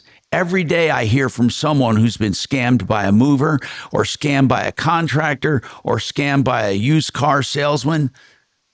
Gosh, dang it. Yeah, and so if you look at the amount of money scammers are getting, I have been in this business, I'm serious now, I've been doing this 50 years or better, just slightly over 50, but in Denver, 45 years. And I will tell you, this is the worst time I've seen for ripoffs. The worst time. And government officials do nothing about it. They do nothing. All right. We got some follow-ups. Did you say you had a follow-up, Deputy Dollar? Yeah, I do, Tom. Okay. Which one is this? So this is for April. It was back on September 2nd. September 2nd. Okay. And what was the issue? She thought she hired, this is one where she thought she hired United Moving and Storage, but it wasn't. Okay. That's where she was spoofed. She went online, thought she was calling United. She really called Green Planet Movers. And then Green Planet gave her a phone estimate, of course, for $3,700. But the final price was $1,900 more. and she is seeking advice. So what happened, Dollar? Actually, that Green Planet Movers, they're here in Denver. Yeah. And they've been pretty good to work with. But at the end of the day, April was moving from here to Oregon. And she had less stuff than the original quote. So the quote was higher.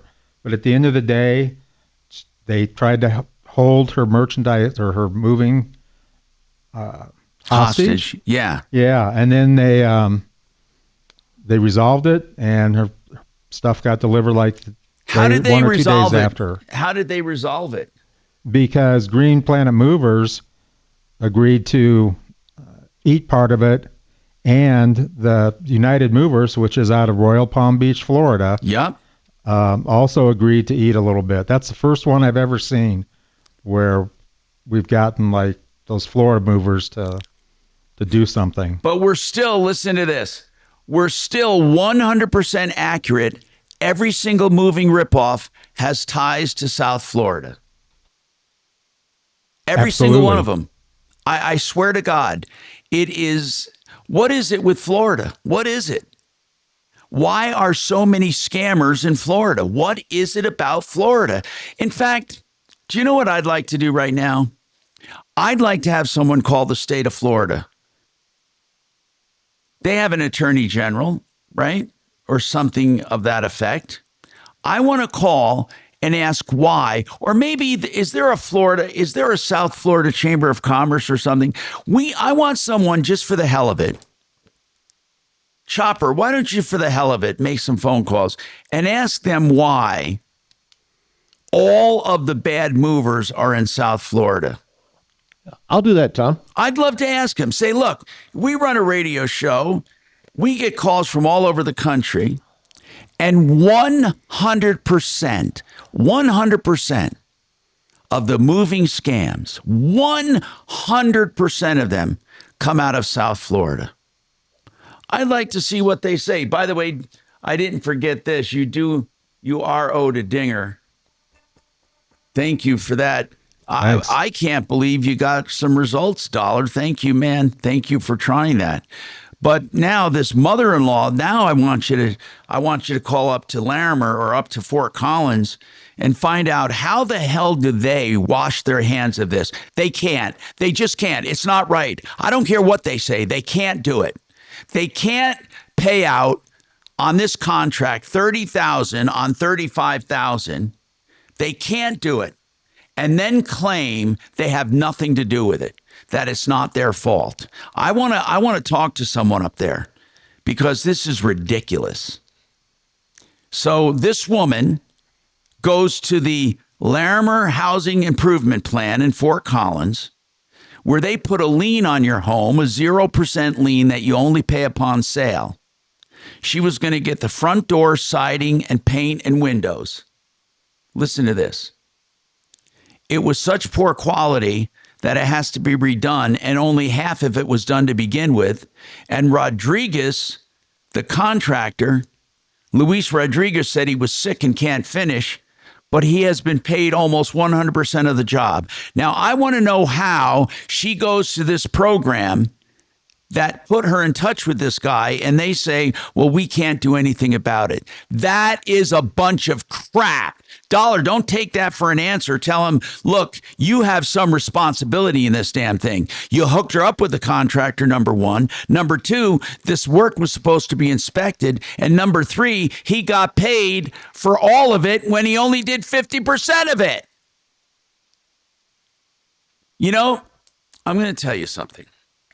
I had a bout with cancer this year, a serious cancer, and I beat it. They tell me I beat it. And I started thinking to myself, what happens when I retire? Now, of course, we got Mark, and I'm not saying we won't have a show, but what I'm saying is what happens when this show goes away?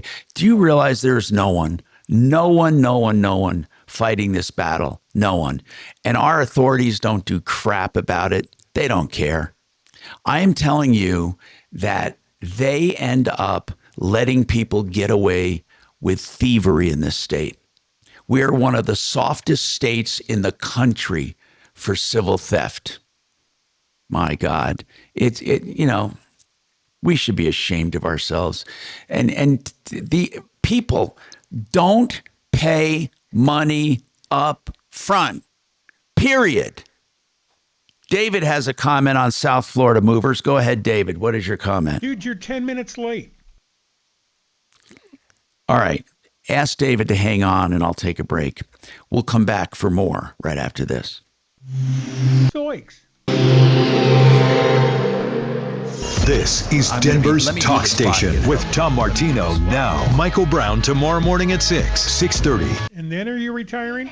Yeah. Pat Woodard retired today. Who is he? Superstar Never Car mind, Wash just kidding. Traffic Center. Yeah, we're still in pretty good shape out here. 225 still jamming from the spillway coming back in I-25 from a crash that we've had. Well, this does give you a shot because he was the smartest guy in the building. Yeah. A little heavy coming out of the airport. I-70 eastbound from... He was on Jeopardy, dumbass. So? On the ramp. You're heading to the airport, though. No. You are only in Jeopardy, Tom. City and I-25 south into downtown, but looks pretty good everywhere else. No major difficulties with traffic. I'm Jonathan Steele. Stand by, Mr. Martino. Thank you.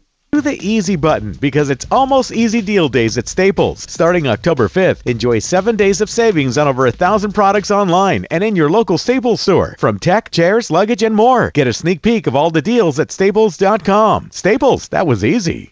I love talking about great companies. I've been with K&H Home Solutions for 45 years. I've known the original owner and then the two subsequent owners. Right now, Lee Diamond and his son run a beautiful operation.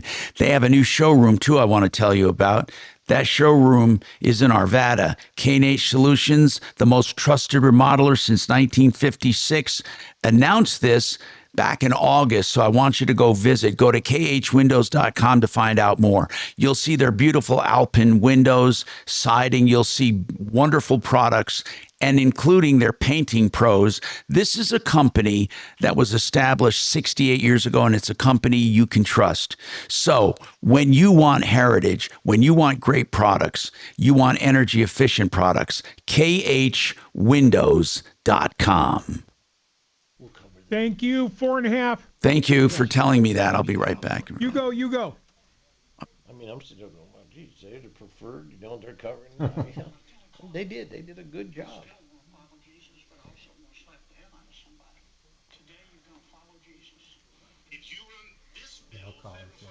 I was looking at the Florida Attorney General list.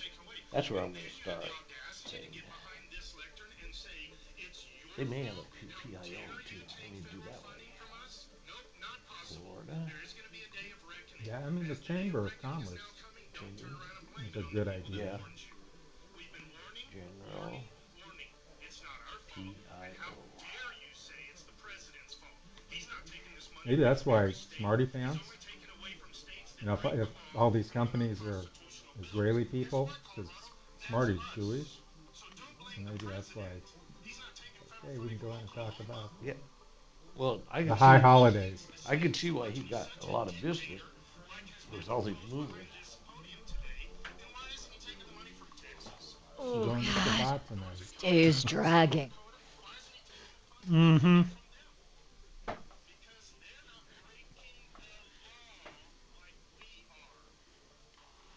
What are you listening to? Scott Bottoms. I'm going to actually start there first and start at the Chamber.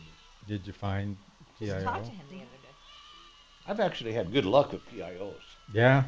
Because I give them my letterhead or my signature. Yeah. God, is the Chlamydia Bowl still going on? The WNBA playoffs? Shouldn't they be over? Chlamydia Bowl. Do they have playoffs? I don't know. And why is that Supergirl injured for the whole season or something? I don't Caleb even know or what you're whatever talking her about. name is. Oh. She is? I She's haven't out heard for that. the season, I thought. Shannon would know. He's not listening. He's on Caitlin Clark, is that her Yeah, name? Kaylin, yeah. We could be like Bo. Shannon, I have a question.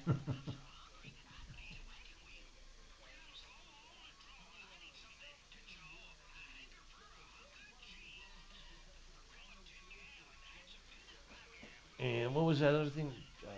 Chambers of Commerce, yeah. Florida. But South Florida Chamber, I mean, that would be a huge, probably a little more Nice local. grilled cheese sandwich and tomato soup. Oh, But you never know. Oh. Where are you going to have that? I don't know, but it would be nice, wouldn't it? Again, when Although you it drive by it is my actually house a right before you get to Denny's senior menu Peoria. item. There is that South Metro. Not available after 5 p.m. Denver Chamber of Commerce, or maybe that's the. No, I've done it before. I've added it to a regular that's why I entree. thought you might want to go to that thing. That's where he has. Sure, you done with your menu? No, the only problem with like the tomato soup that I Their had building. is Yeah, I heard that one. Yeah, that's where he has it. It tastes so I like thought ketchup. That's why It's so you sweet. might wanted to go because It's like cloyingly sweet. Well, when I was on his He doesn't website, tell you that. That's Well, what that's what I usually do. Yeah, you put milk to it. because when I was looking at his website, It's his still office address was Like I like the one of those streets. Progresso right? has a pretty Probably good one. has an office. Tomato Well, basil. I thought he was from the Springs. Yeah, that, Unless yeah. the South That's not Metro Campbell's Chamber is concentrated. what No. he uses as his office address. Which I do like. Actually, what that is the South. God, Trevor used to Are love we that. back yet? No, sir, Mr. Martino, sir. 30 seconds away. Okay, thank you. And then it'd be nice if you took a break. Okay. Thank you. Because it was on Racine Street, which is one of the streets, right? Revere. I don't know Racine. why he doesn't tell you who it is till the night before. Yeah, that's something you're not going to work out. Unless he That's needs a bigger that's room. something outside. That's a niche. It's a niche. If you got a niche, scratch it. Okay. I want to talk about it today a little. Be a good place Let's to do that start. after the show. I mean, I want to talk about it on the air. Yeah, that's good. That's wonderful. Defend against scammers. Hell no. Hi, Tom Martino, your troubleshooter. Again, today we hear about a ripoff again, South Florida mover. In fact, two of them today, and they have ties to South Florida. And I honest to God, would like some of my YouTube morons or somebody to call down to the Better Business Bureau, any of the Better Business Bureaus in Florida, and simply ask why are there so many located in South Florida? David, what is your comment? Hey there, Tom. Yeah, my comment is I lived in South Florida for about 7 years. I was in sales back then. And, they seem to prey on all the retirees there. I mean, 80% of the residents in South Florida, Fort Myers, Cape Coral, Sarasota, all those areas are basically elderly. I mean, when I say elderly, I mean, But 65, they're not 70, preying on them. They're not preying on them in Florida. They might be preying on some of them, but all of the South Florida movers are preying on people around the country. Yeah, but also you got a lot of people moving from New York and the East Coast down to Florida. And again, usually they're more retiree level. So, just the scams in general that are happening lately, a lot of them are focused towards more the elderly folk, which is terrible, So I just think with the movers, the AC companies, the water testing companies, and then they sell you a water filtration system, all those kind of companies, I think they're a bit scammy myself from living down there. David, I know what you're talking about. There are a lot of scams in Florida. There really are. In this particular case, and thank you for calling, in this particular case, I think that the South Florida movers are not confining themselves to South Florida. They're not confining themselves to people moving in or out of Florida. They're all over the country. You can be moving from Denver to L.A., and you're going to come across a South Florida mover. If you go on and Google movers, and they spoof you thinking you're calling a national mover of repute, and somebody who's has a good reputation, and it turns out you're talking to a scumbag in South Florida. So people, I have a really good recommendation. If a mover is located in South Florida, do not use them. How about that? That is my honest to God recommendation. Do not use them. And I don't care what people say. I'm telling you, do not use them. Now, interestingly, we've been talking, one of the topics I want to talk about today are two things to do with crime. One is Police are now using artificial intelligence to write up police reports. Think about that. And number two, I want to talk about restraining orders. I once said on the show that they give out temporary restraining orders, TROs, or TPOs, temporary protection orders. They give them out like candy. You can literally go to court right now and get a restraining order, and you don't have to have the other party present. It's called ex parte. And what's amazing to me is that you'll get it.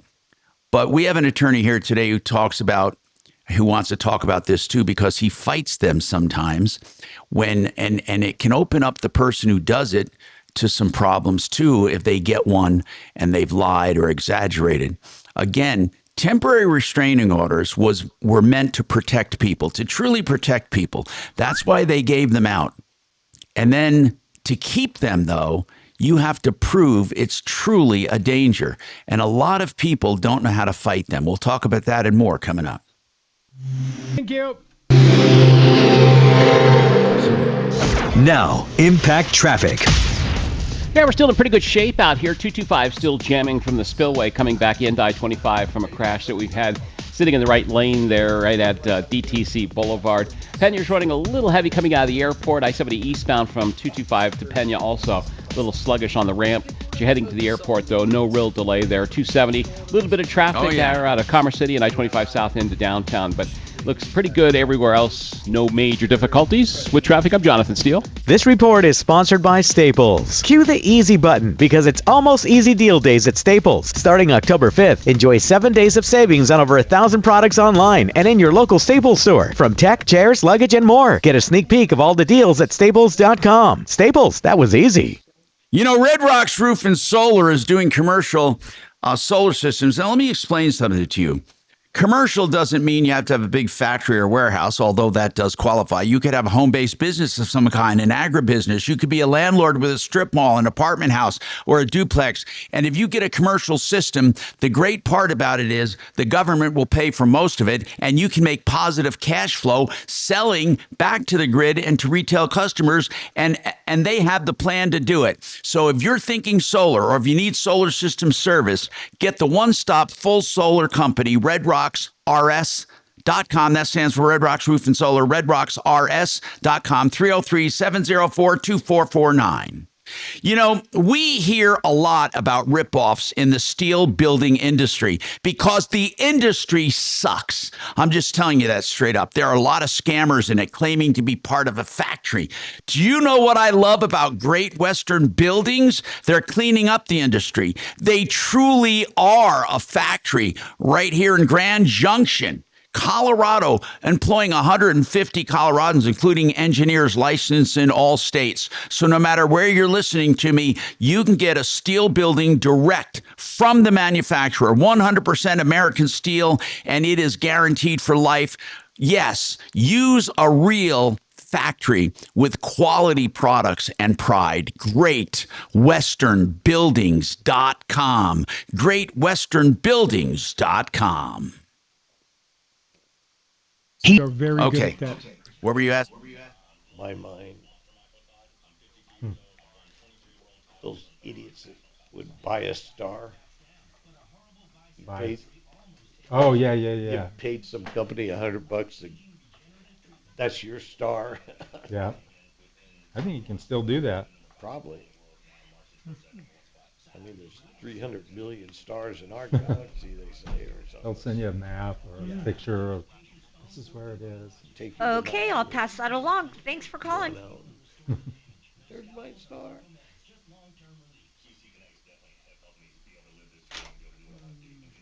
That's weird.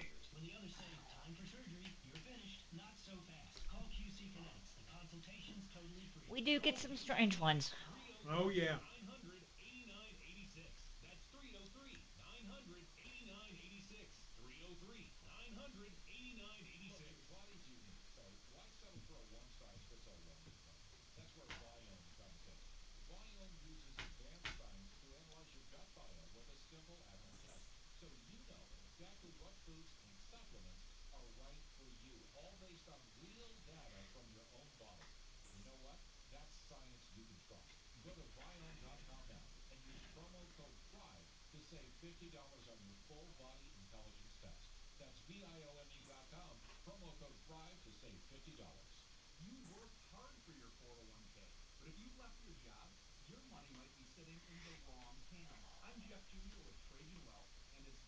What was?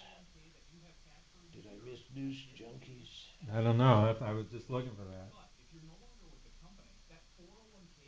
Okay, someone gives. Oh, he said he's used pods. Yeah, and he no did say- issues. yeah, I saw that. Oh, okay. Something about a website that has consumer tips.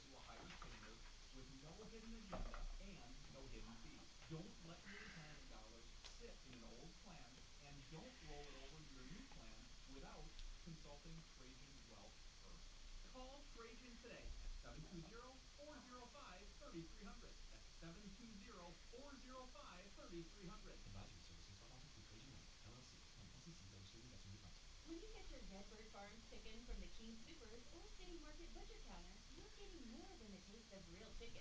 You're supporting local business. Whether you're whipping up a quick meal for one or preparing a feast for the whole family, you're putting local culinary flavor on the table. Take your cake from So healthy. chicken breast, wings, and But I am still thinking about Sydney Sweeney. available fresh, frozen, and at the butcher counter at Keene Supers and City Market.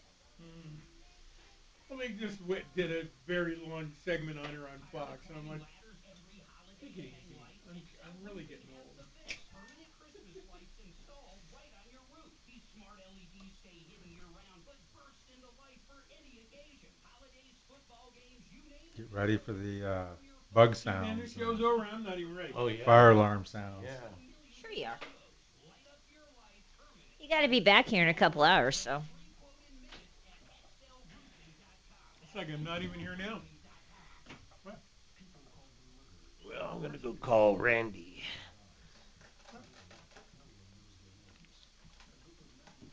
See if we can get him back his $5,000. Yeah.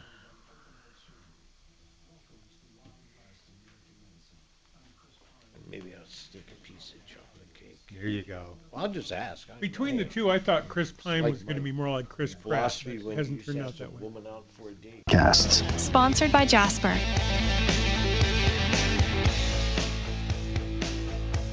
Hi, Tom Martino, your troubleshooter, 303-713-8255. Listen, I'm late. I'm going to run out of time, but I'm going to tell you something. Next hour, one of the things we're going to talk about are temporary restraining orders. Now, they're called temporary, but they can become permanent and often do. Here's the problem. A lot of people are getting these restraining orders under lies and deceit, and we're going to talk about fighting them if you've ever been the victim of one of them. I'm Tom Martino. Stick around for more.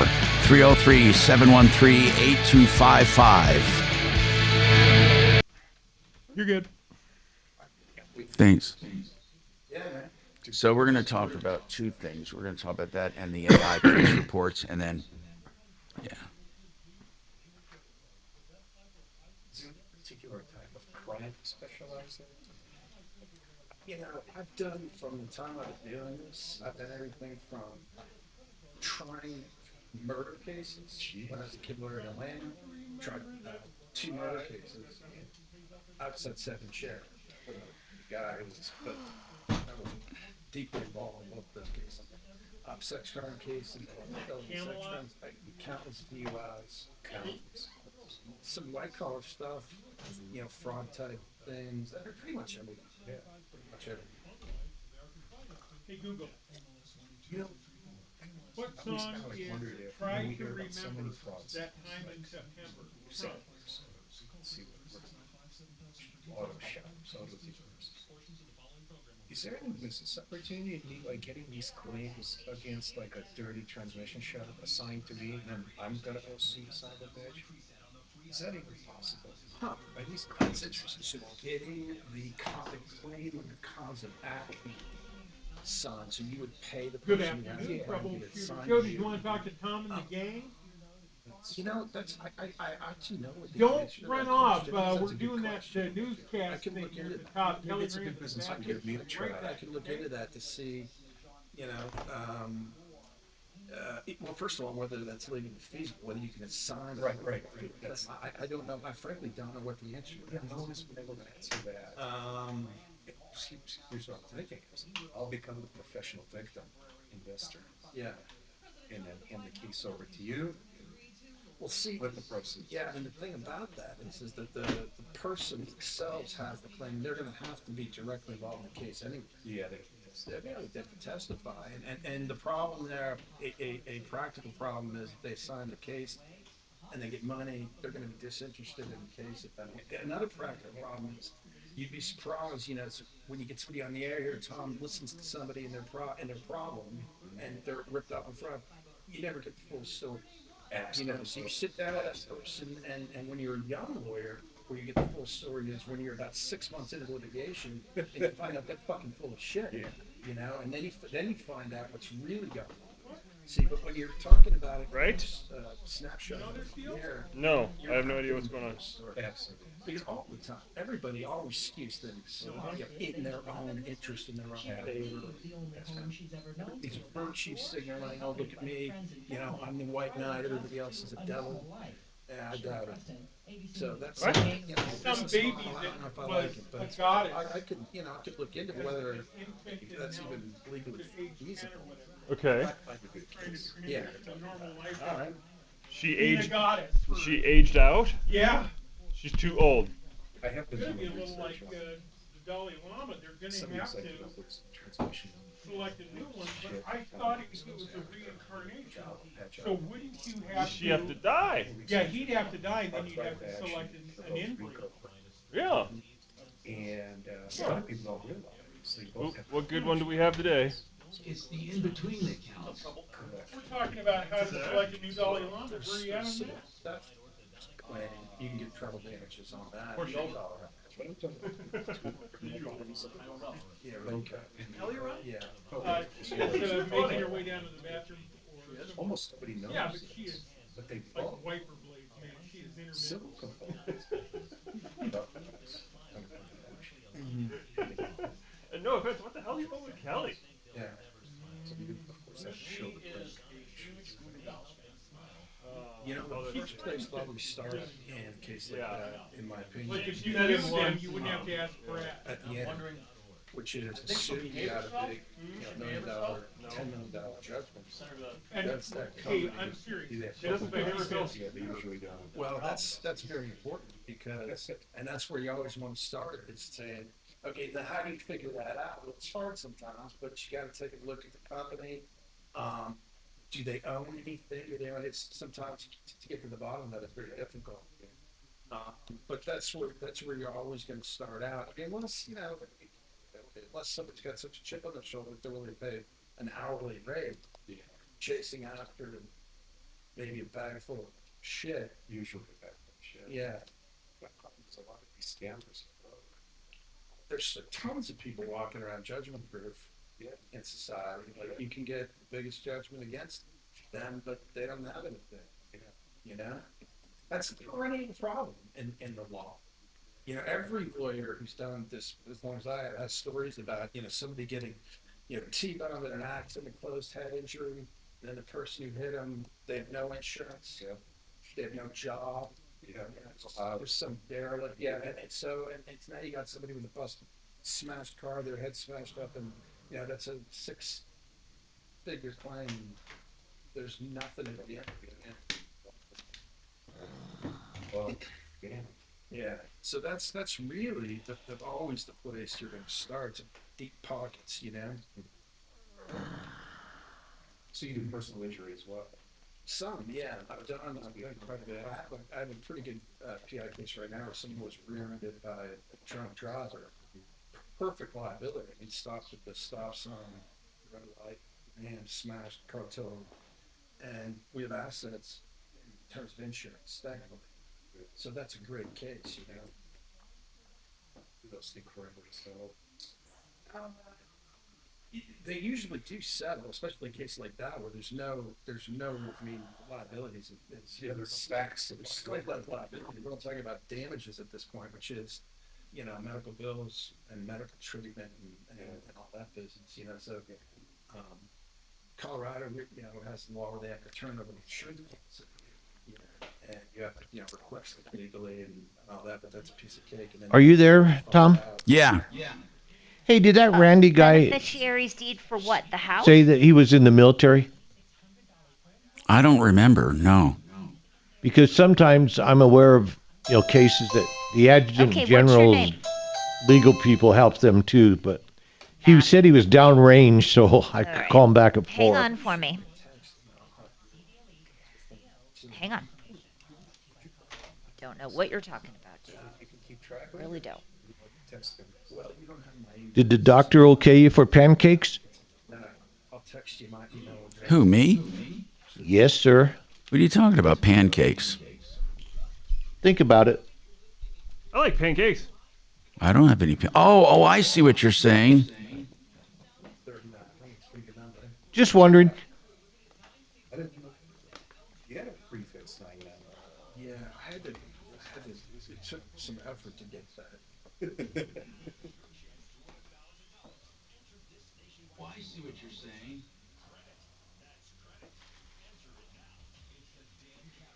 That way, you'll also be able to refer some of the comes to you for criminal defense. Yeah, sure. Never been able to get a hold of you. Entertainment. Join me at 4.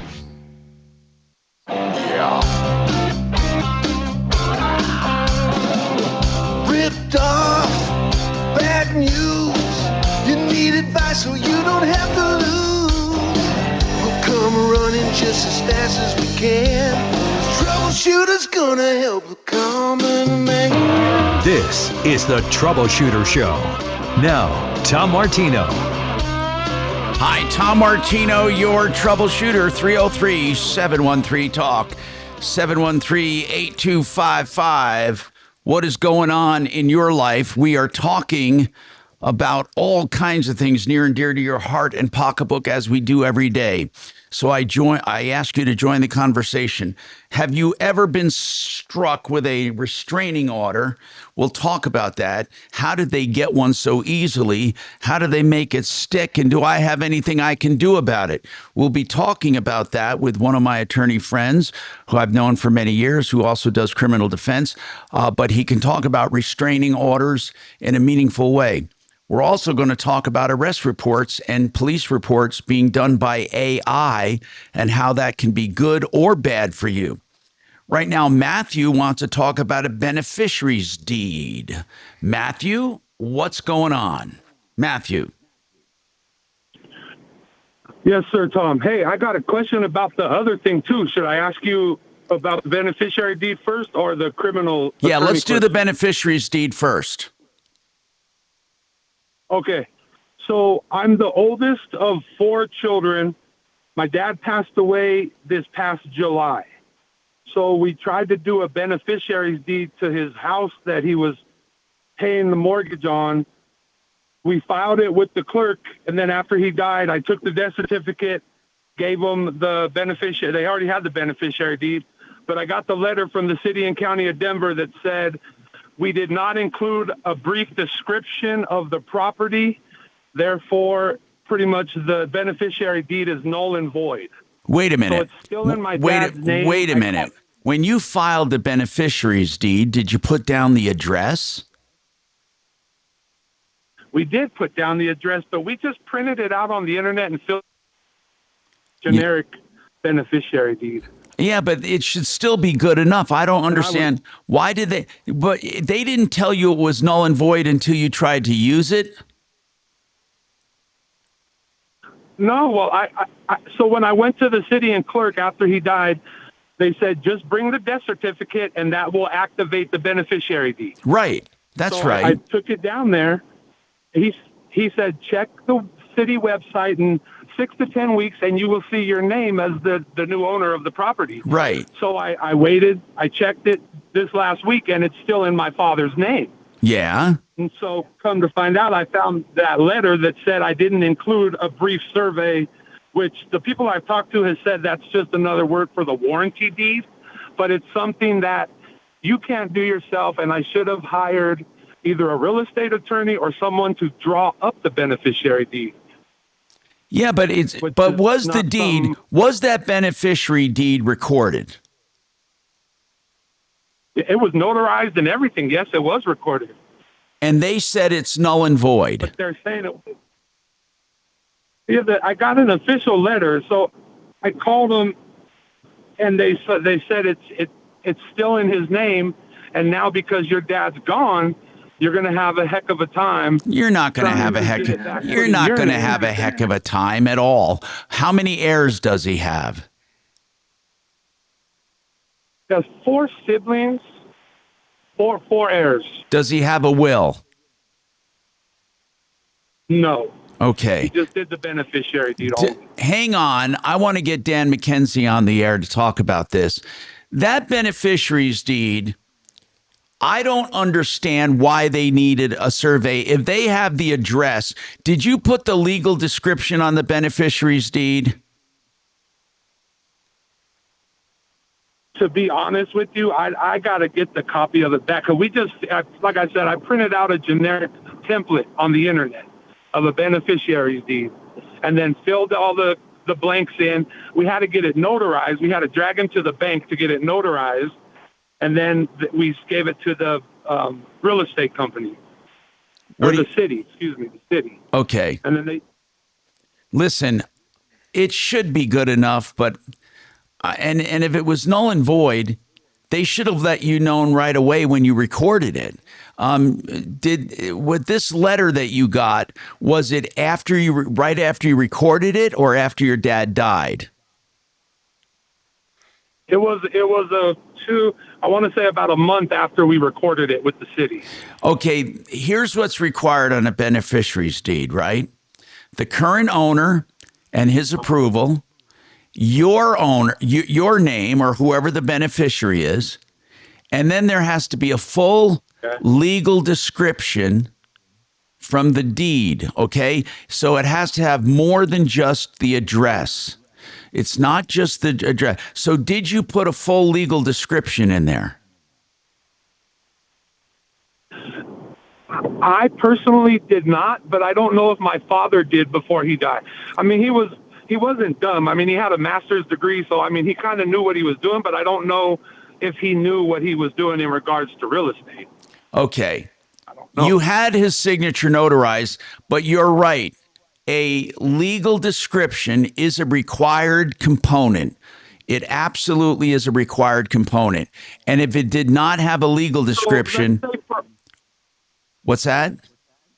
Let's say for argument's sake, I don't have the legal description.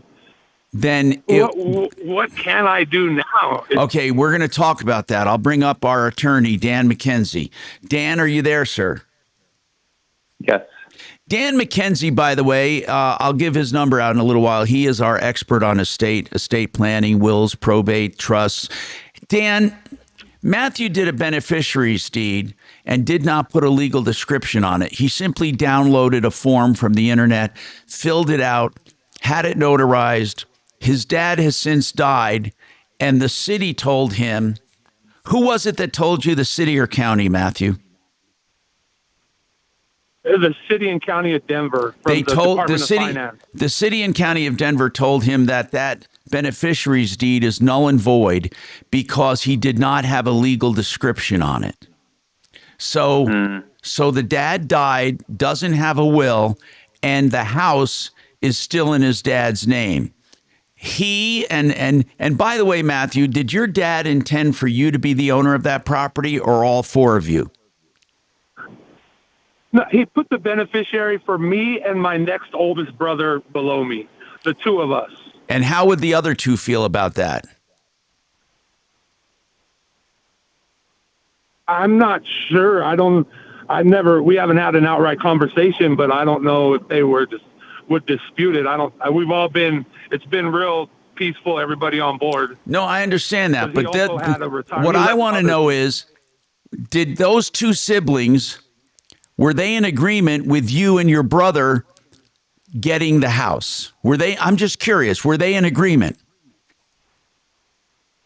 Let's say if you asked them separately, let's say maybe one of them would say no. Maybe both of them. I'm not sure. But I mean, because let's right now, you have a problem without a will, and just you saying, "Well, I was supposed to be on the beneficiary's deed, just me and my brother." I mean, you may have a problem. So, Dan, right now, the guy dies without a will. There's a voided beneficiary's deed. There's 4 heirs. What does he do? I mean, the legal description usually is required because the address from we've seen deeds where the street address is not correct, and we've been told by the clerk and recorder's office, like, we don't care about that. All they care about is the legal description. So not having a legal description really does create an issue that they might have difficulty working around. I mean, there is something called a corrective deed, but I think that really usually needs to be filed by the person who signed the deed that is needing to be corrected.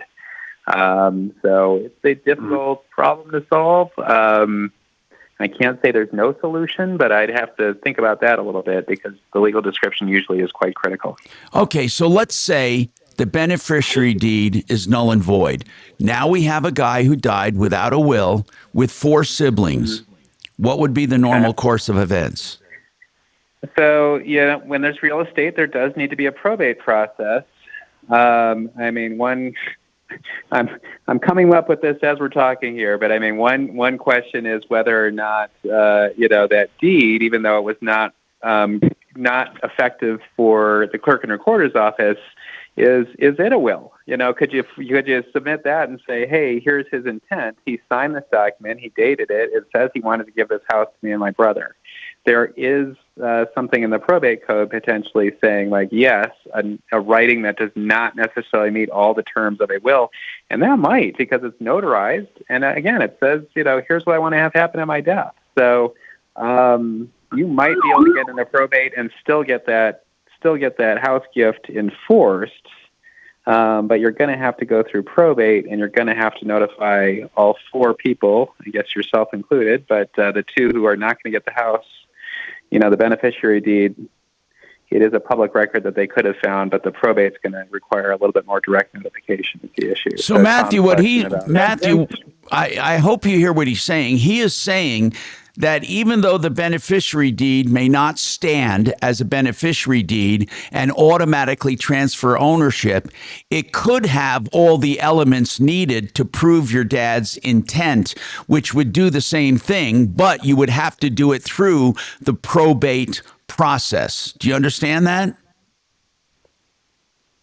I do. Now, do you need an attorney to go through probate? Well, Matthew, you proved you couldn't even file a beneficiary's deed, and now you want to do probate?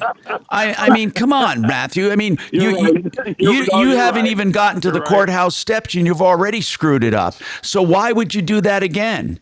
I mean, what is this resistance to hiring an attorney? None. I just never done it, man, because I'm an old school felon that's got my life together and probably somewhere deep down don't like attorneys. Okay, but Matthew, here's the deal. Here's the deal. Seriously, what Dan said was very clever. If he can somehow get that beneficiary's deed to be proof of intent for leaving the house to you and your brother, and then you open up a probate and introduce that, how the hell would you do that on your own, for God's sakes? I mean, come on. You're asking, can I do that on my own? Yeah, and how would you move about? What would be your first move to get the beneficiary's deed entered as a quasi-will? What would be your first move, Matthew? I would say, ask Siri. How do I, Matthew, then go ahead and ask Siri, and thank you for calling, okay? I'm going to answer the other question for you, so hang on. But we're done with this one. If you don't see the need for an attorney, there is nothing I can do for you. Now, anyone who wants to contact Dan McKenzie, it's 833-CO-PLANS, 833-CO-PLANS. Or the website is coplans.co. Matthew, if you want to ask that other question about restraining orders or whatever, you can hang on. And Eric has a question about sprinklers. All of that coming up right after this. or housing Okay. improvement program. Okay. And it came up I'll as take like it, a man. Thank you. Do you have Lerma a hip TRO? or something like that. And then I just brought it up got at the down beginning to of it. that And question. it said He did say it. Estes Park, but it said, Lerma Home Right. Improvement Program. Yeah. I'll look it up. But this Susan was saying it's Loveland, Now she's saying Loveland? but they oversee Larimer, or Larimer's part of. Yeah, all that stuff up there is, well, you know that. It's all conglomerated. I know, and I'm going, so. Because Loveland would be on that side of the highway, so it wouldn't be Well County. I don't know, it could be Well County, but it should be Larimer County. I would think it's Yeah. Larimer, but Yeah. what do I know? Hey, the world ends at 52nd and Federal as far as I'm concerned.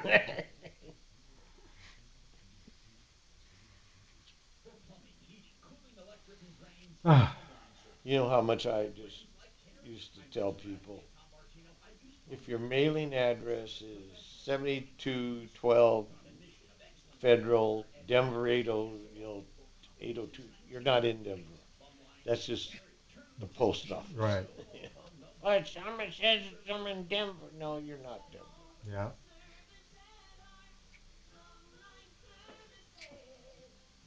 Tired of climbing ladders every holiday to hang lights? Excel Roofing has the fix. Permanent Christmas lights installed right on your roof.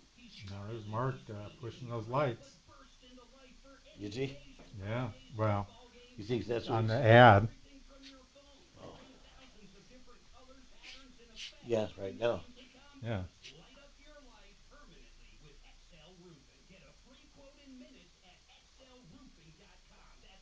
Yeah, 80 times, I'm going to say 30. That's 2,400. Yeah.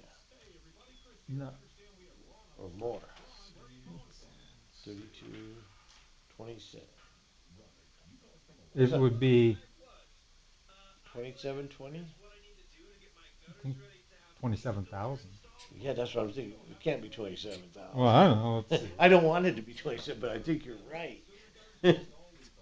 Latest So- Facebook friend is Consider James 80 Carville. times Now he is 30. James Carville. I know. Yeah, from the ice cream place. Uh, Oh, James, you mean the political guy? Yes, of course. A long time ago, I met him in New Orleans at a lawyer thing. No, it's 2,400. He's from down there. I think he's from these guys. That's still a lot for her. Mm-hmm. That's one of those if you had whatever, discretionary funds or you won $3,000 at Central Right, City, exactly. and you didn't have anything to do with it. I could buy a lot of guns. That'd be at least 8 guns.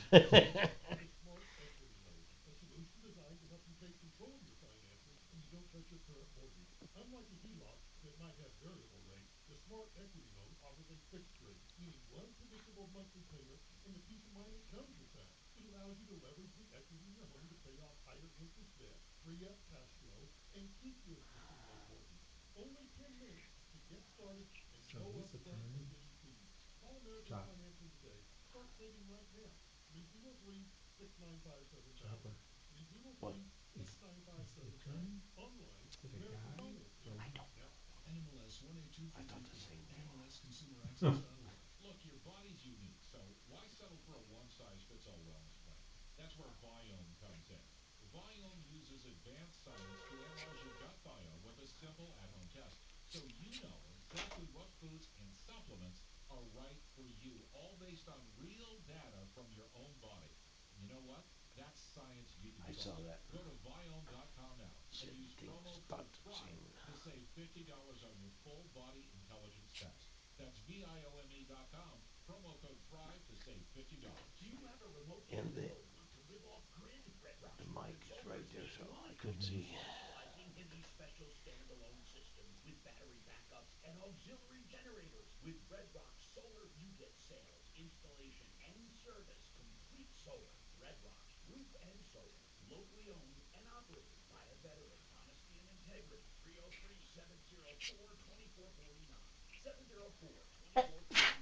Bless you.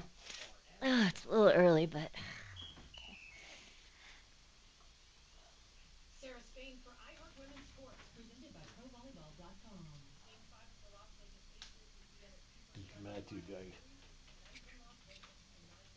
He threw a softball at Tom. He said, Tom said something about, well, how would you do it? He said, well, ask Siri or something. He says, well, good. I'm done. Next question. Right. Major League Volleyball is here. The stars, the speed, a new unified league that's changing the game. Join the new Get my hair cut again. Oh. Every 4 weeks. professional volleyball on Instagram and YouTube. Follow MLB today. This hour from the Trajan Wealth K-House Studios. Trajan Wealth, your trusted local fiduciary advisors. TrajanWealth.com.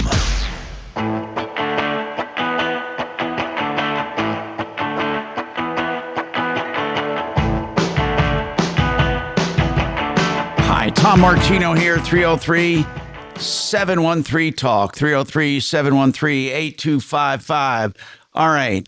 Eric's got a question on sprinklers. Did that guy hang up the legal whiz who He wanted to did, do yes. everything? He hung up? Okay, because he said he had a question on restraining orders. But Eric, you have a question on sprinklers. Go ahead. What is your question, Eric? Yes, thanks, Tom. So I was told in the state of Colorado, the ground doesn't get cold enough here to really blow out. You don't need to blow out your sprinklers. That's not true at all. Just wanted your, That's not wanted true your at opinion all. on that. Okay, my opinion is that's false. It absolutely gets cold enough, and you should vacate and blow out your sprinklers every season. Okay, that's simple. Now, why? Who told you didn't have to do it? Well, I've heard it from a couple of landscaping company people. And then to be honest with you, there was, I don't know if he's still on the radio or not, but there was a guy about 5 years ago, Ken Moon, that I might have heard him wrong, but I thought I heard him say that once before as well. So there are certain kinds of sprinkler systems that back drain and are deep enough that don't need the conventional winterizing. However, if you don't have that kind of sprinkler system, you do have to winterize. Now, that doesn't mean you have to put glycol in it, but you do need to drain them and then blow them out. Some of them can just be drained and don't have to be blown out. It really depends on your system. But the main underlying question here is, does it get cold enough in Colorado to do it? Absolutely. Doug just called in with a comment. Go ahead, Doug. What's your comment? I'm a sprinkler guy here in the metro area. Go ahead. And I can tell you right now that I'll be doing 700 blowouts this year. So? Because it does get cold enough. It does get cold enough in Colorado to freeze. Now, what about, Eric, what about systems that don't need to be blown out? Aren't there some that back drain well enough? Sometimes you can do that, but I can tell you this, the average price of a backflow replacement or repair is anywhere between $3,000 and $1,000. So I think it's better to spend that, $75 to $85 to blow it out and have that peace of mind. And there's a very interesting thing, Tom, the whole country did this new thing where they're trying to save water. So the sprinkler heads that they're replacing now, and you cannot buy any others, but these are special pressure regulating ones. Those have to be blown out because they hold the water inside the pipe. So if they don't, they're not self-draining anymore. They want to keep the water in the pipe and not have it drain out after every run through. So because of this law that got enacted about 3 years ago, any sprinkler head that's been replaced within the last 3 years, that system needs to be blown out. Well, let's just say, to be safe, all of them need to be blown out. And it doesn't cost that much. And sometimes people even know enough to do it on their own. Aren't most systems made they even have an air chuck on them to hook up a compressor? Yeah, those are your test cocks, and you can get a basic, a small compressor will take you all day long, unlike my big tow behind where I can do it in about 15 minutes. But yeah, you just put an air chuck on there and either call a guy or go buy a little air compressor. And Doug, you're good to go. what's the name of your company, Doug? Blue Water Sprinklers. Thank you very much. I appreciate you calling in. If you ever want to be on the referral list, give us a call at 303 Martino. I appreciate it. All right. Coming up, restraining orders. We've had no less than a dozen cases in the last few years where people, I mean, a guy comes home and finds out he can't come home. There was a restraining order put on him. Or he frequents a certain Starbucks and someone else goes there every morning and he can't go there anymore because there was a restraining order put on him. I once said they give out restraining orders like candy. We're going to explore that and what you can do about it. Coming up on the Troubleshooter Show, Frank Duran, the real estate man, will do a free valuation of your home and tell you what it will sell for based on today, based on the supply and demand, the interest rate, the neighborhood, the comps, and it'll be a detailed analysis with no obligation, free of charge. Frank Duran, therealestateman.com. You want to know what you can net? Call him, 303-920-1622.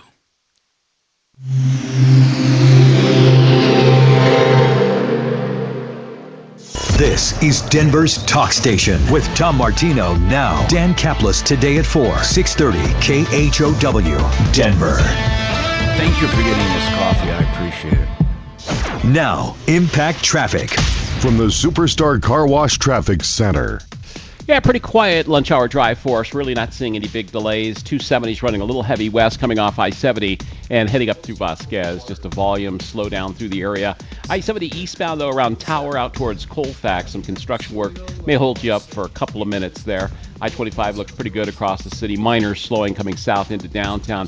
10 minutes between downtown and the tech center. If you're Boulder bound on US 36, 25 minutes Denver to Boulder. With traffic, I'm Jonathan Steele.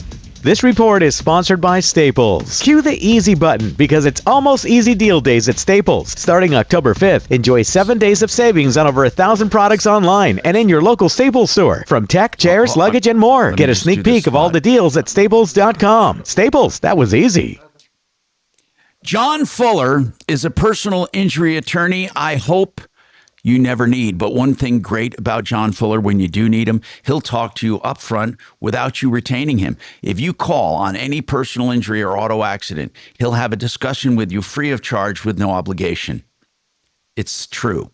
Then, if you do decide to hire him, it's on a contingency fee basis. You even get his personal cell that you can call or text at any time. It all starts with a call to his office. Ask to talk to John. 303-597-4500. 303-597-4500. Okay, I have to run. Fortunately, I looked around. Literally to radiation after the show. Oh, you didn't have a hold on it when it fell? No, At I 2:40. think I So, did. But it's really just the pressure, like from the backflow into the house. I always put on top my water heaters right next to where Yeah. mine is. So, you in know. any case, I said, because some of that what we can plumbing do stuff is a little proprietary. I thought, oh my gosh, give it down to the hardware store and look for a new one. You know, like I said, when I realized that, we didn't drink our water, because they always say the chemicals in your lawn might backflow into your drinking system, and I just, after the second one, cut it out, put a straight pipe in there. Now I'm sure We can talk under the cone of silence. But I look at it this way. The cone of I'm gonna be dead silence. when the kids have to figure out all the stuff I've Yeah. done to the house. It's not my worry.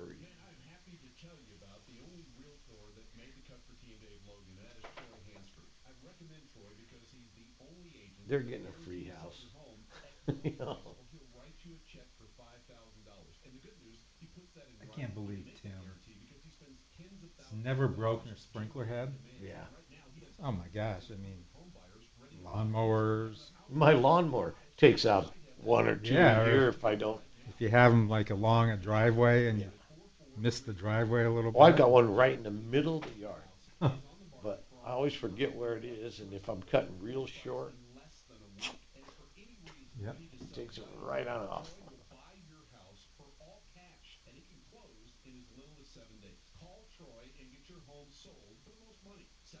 Yeah, I had my own. I had this little like toolbox thing with risers in it, heads and nozzles. I had the tools. I have a Home Depot bucket.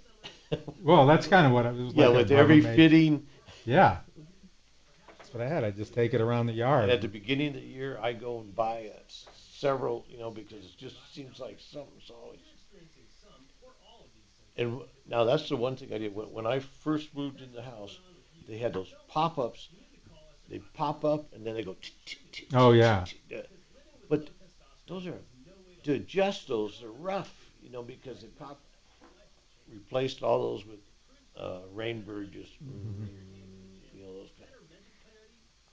And then I bought it was called a Japanese lawn knife. Best thing I ever bought. It's so sharp, you get the lawn on right on. And the other thing that made it so easy, pipe. Oh yeah. Cut. See, I had some of those in there. It made it so you just put it on.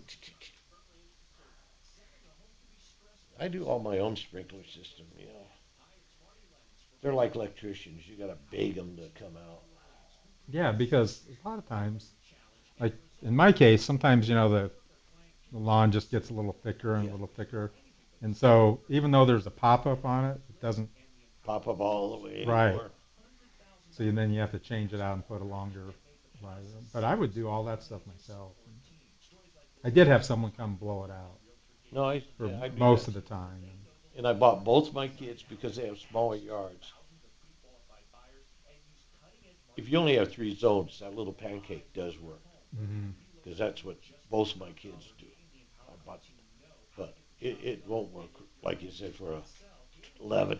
And now I pray to God every year that my timer system would die. Right. Because they have the new ones now where you can have a remote. So you're out in the yard and you can tell, because that's the biggest pain. Oh yeah, you have to go back. I got to go up the stairs, run up the stairs, turn it on, run down there, So it ain't going to hurt my feelings. You think that thing will die? It ain't going to die. It'll stay there forever. Yeah, I bought some of those landscaping flags. It's just a piece of You make it. You have our word, we'll treat you right at Done Right Home Improvements. DRHI.com.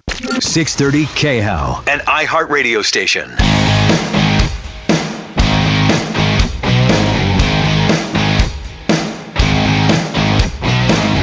Tom Martino, your troubleshooter, 303-713-TALK, 713-8255. Okay, so I got Marc Cranack with me. If you're streaming, I got a wide shot here.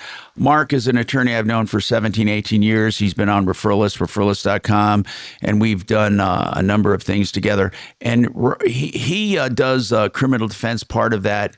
He deals with restraining orders. He says, Tom, there's a problem with restraining orders. They give them out like candy, and I find a lot of people being taken advantage of. So, Marc, let's talk about the issue, restraining orders. What does ex parte mean when somebody goes out and gets a restraining order against you?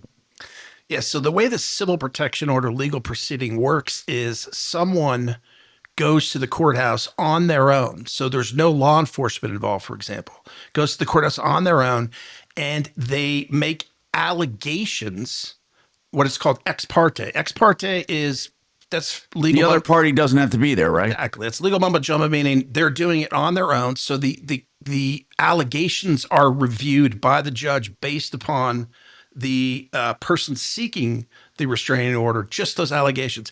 So then the judge decides whether to issue a temporary protection order based on those allegations. And typically, if you make the right allegations, someone's going to get the TPO issued. And then very quick. In fact, I've never heard of one being turned down. They're probably highly unlikely to be turned down, provided that the person makes the allegations that, they're being stalked or threatened or harassed or something like that. Right. And a lot of times, though, let's just say it like it is, because we've had these cases on the show. A lot of times people lie to get them, or they exaggerate. Suffice to say that there has to be, I am certain that there are situations where allegations are at the very least embellished, right? There are certainly situations where there are outright lies told. And so that's the purpose of the next step in the proceeding is there is an evidentiary hearing that occurs very quickly within a couple of weeks or so. Okay, so when they get a temporary one, it's only temporary. It's only temporary, and then that TPO is served on the respondent, the person who is the subject of the allegations. Okay. And then you do get an evidentiary hearing. And so at the hearing, that's where the respondent, the person who's being accused, shows up, and it's a full evidentiary hearing. Witnesses, documents, video, whatever. How many of the people who get a temporary restraining order seek to make it permanent? Do they all do they show up to their own hearing to make it permanent? I mean, that's the purpose of the evidentiary hearing, is to determine whether or not the TPO should be morphed into a permanent protection order. Okay. Okay, so that's what the judge has to decide. And there's a two-part analysis that the court's going to make. And it is a court. There's no jury trial. It's a judge. The first part of the analysis is quite simple. It's like, are the allegations that have heretofore been made by the petitioner, the person seeking the TPO, are they sufficient to establish that the respondent misbehaved, did something justifying the issuance of the TPO? That's the first step. And since the judge has already issued the temporary protection order, that's typically that's they've already made kind of a preliminary decision about that. But what if it's based on lies or exaggeration? Well, that's it. I mean, what if the respondent comes in and presents evidence undermining the allegations in the application for the TPO? Well, that's where you start to get into a possibility of a frivolous case. But let me get back to the procedure, two-part analysis. So the second part of the analysis in the evidentiary hearing is the misbehavior of the respondent likely to continue into the future unless the TPO is transmitted or morphed into a permanent. In other words, is this guy likely or this gal likely to continue the bad behavior? Right. So that's an important aspect. So the first one is something wrong did happen. Right. The second one is, will it continue to happen? Exactly. Yeah. And so let's assume that the respondent prevails at the evidentiary hearing and the judge decides, okay, for either one of the two prongs, I'm not going to make this permanent. Well, that could subject the petitioner to civil liability for essentially filing a frivolous claim up to seeking the protection order. When I say civil liability, I'm talking about malicious prosecution, abuse of process, extreme and outrageous conduct. What if something really did happen that threatened the petitioner, and the petitioner wants a protection order, but a permanent one is not issued because they both feel like, well, maybe it won't continue? That's not frivolous because that was done based on a real action, right? Yeah, that's a very interesting, nuanced question. And I think that what you'd have to do, a lawyer, in terms of pursuing a petitioner for a frivolous claim, is you really have to drill down into the specific facts, the evidence that was alleged initially to get the TPO, and there is evidence because it's a sworn verified pleading, and then the evidence that was marshaled or presented at the hearing. And I think what you're going to want to do is look at both of those to determine whether or not there were frivolous allegations that were made. But that's a very interesting question. Like if you had a neighbor you had an argument with, and you have a woman, this happened on a show where somebody said, my neighbor was threatening to me. He scares me. She went and got a TPO, a temporary protection order. So that neighbor couldn't come within so many feet of her and couldn't talk to her, couldn't write to her, couldn't text her. and then she wanted to make it permanent. But couldn't a judge say, grow up? Couldn't a judge literally say, look, this is not enough to curtail his freedom. Sure, he did it. Sir, are you sorry for it? Yes, I am. Are you going to continue this? No, I'm not. Is it possible a judge will just say, look, you got your temporary. There's no reason to make it permanent?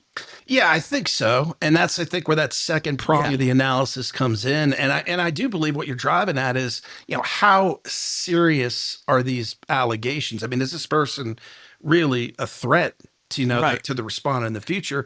And I believe that the court, as a practical matter, is going to evaluate it just as what you're driving at, which is to some extent, like, are we talking about minor allegations here, or is this person seriously a creepy?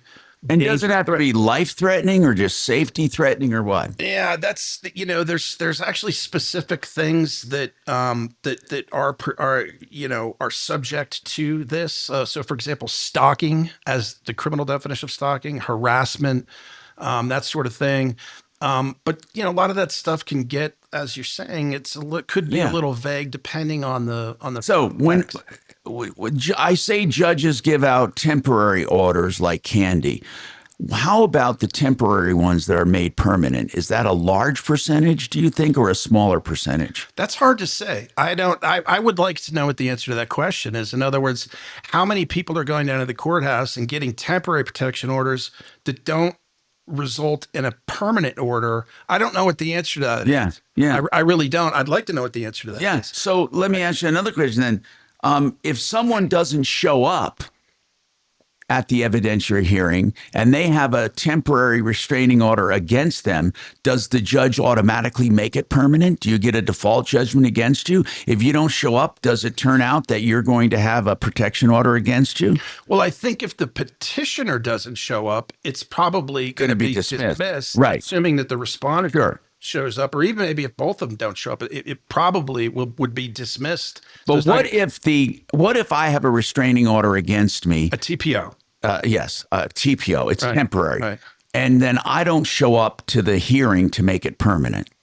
I think it's much more likely that the petitioner is going to prevail and it's going to be made permanent. If you're the respondent, you get served the TPO, Okay. you have notice of the hearing, you don't show up at the hearing. We've had plenty of cases where people didn't show up. They didn't know what to do. They couldn't afford an attorney.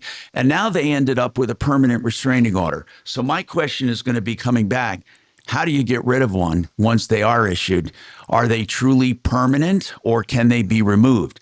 All of that coming up on the Troubleshooter Show, 303-713-8255. By the way, Renew Home Innovations has the most beautiful shower conversions. They walk-in showers. They take that old ugly tub and shower combo, the one you have to step over, makes noise, ugly doors or curtains. They make a beautiful rectangle custom shower in just 2 or 3 days with beautiful porcelain sheet walls with no maintenance.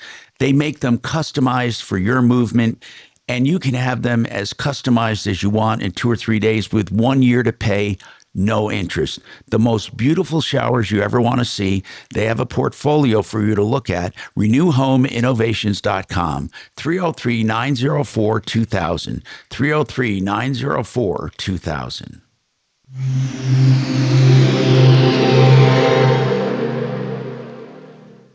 Now, Impact Traffic. A minor crash on the south end of town, C470 westbound. We've got a right lane blocked just after Yosemite. That is for folks leaving from I-25 westbound on C470. You're going to see some minor slowdowns, but not really affecting anything otherwise. I-25 northbound through downtown, some usual afternoon stop and go between 6th Avenue and Colfax. With traffic, I'm Mark Swan. This report is sponsored by Staples. Cue the easy button because it's almost easy deal days at Staples. Starting October 5th, enjoy 7 days of savings on over 1,000 products online and in your local Staples store. From tech, chairs, luggage, and more. Get a sneak peek of all the deals at Staples.com. Staples, that was easy. Vestera Turnkey is a way to become a landlord without the conventional risks and hassles. And what I mean by that is they hold your hand through the whole process, from finding a property in a promising market to helping manage that property, and then even finding insurance on it, repairs, maintenance, whatever you need. They are your nanny. When you decide to sell it, they help you sell it.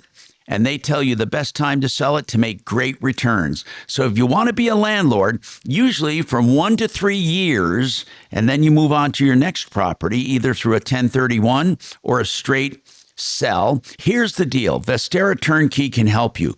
To find out more, you can go to vesteraturnkey.com, VESTERRA, or give them a call, 303-888-3788.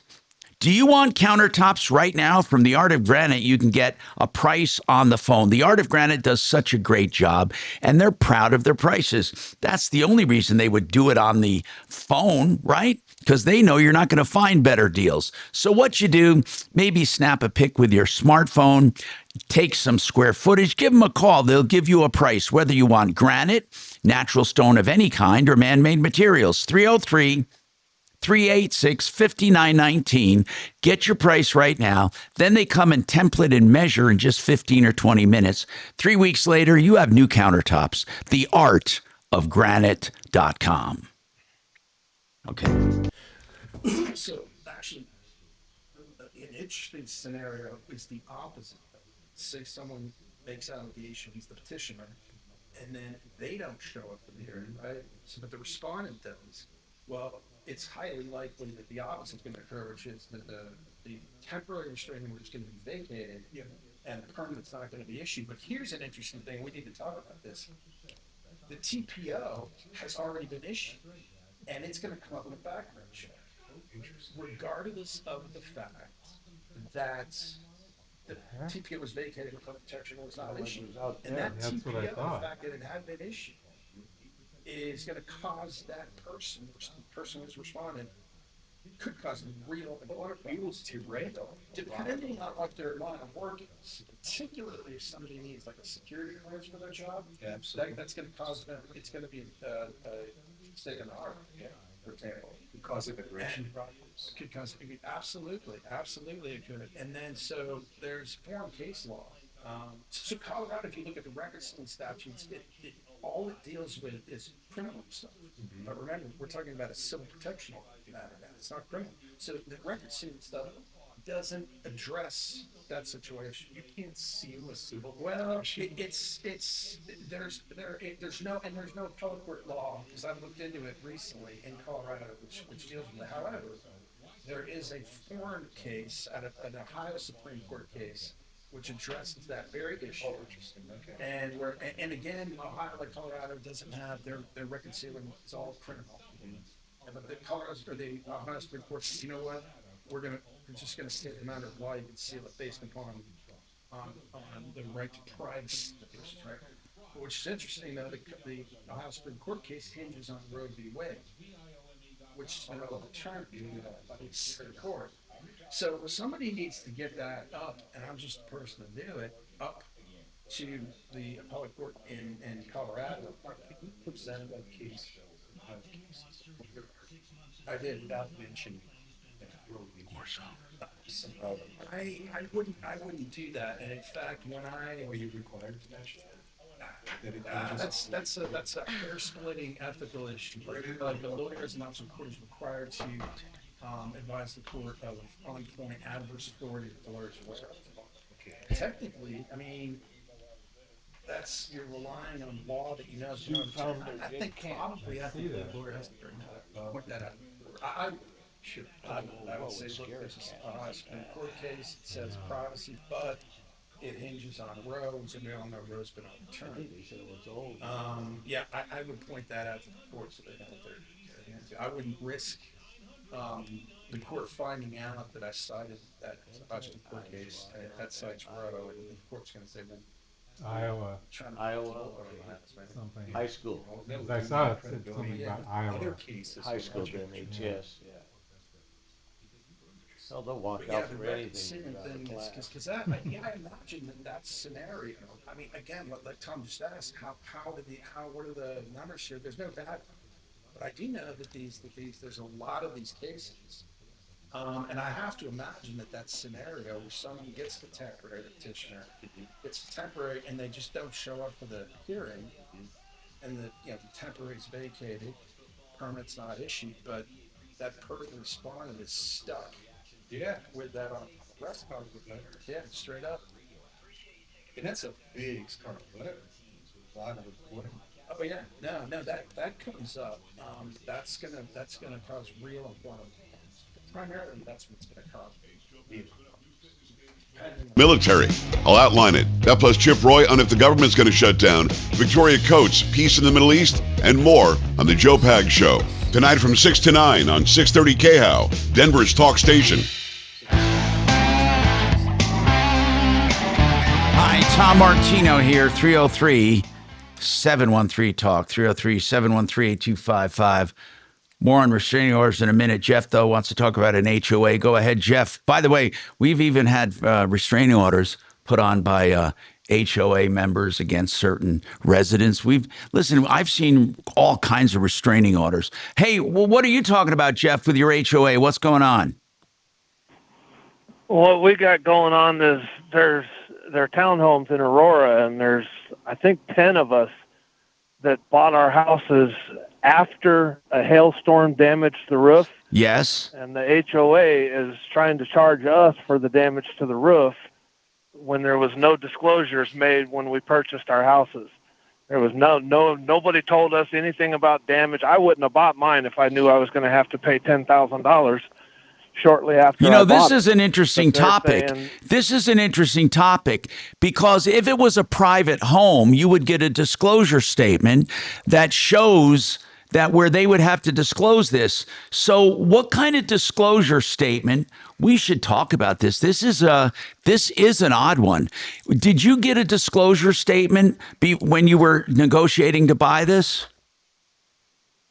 I did get a disclosure statement from the previous owner.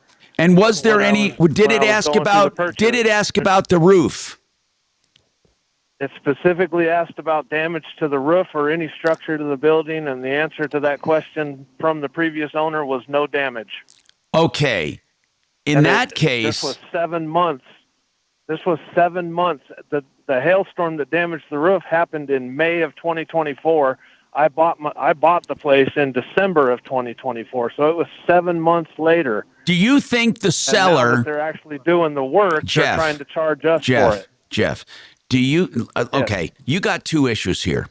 Let me clear up one of them for you, okay? And you're not going to like it, but let me clear up the one, and then I think you have some recourse.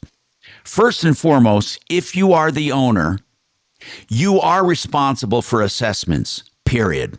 Okay. Now, the question is, should you be responsible for that? I think that it should have been disclosed to you. And so the issue is really not with the HOA. They had no responsibility to chase you down and to tell you anything about the roof. None at all. All they did was transfer it from one guy to another as part of an HOA member.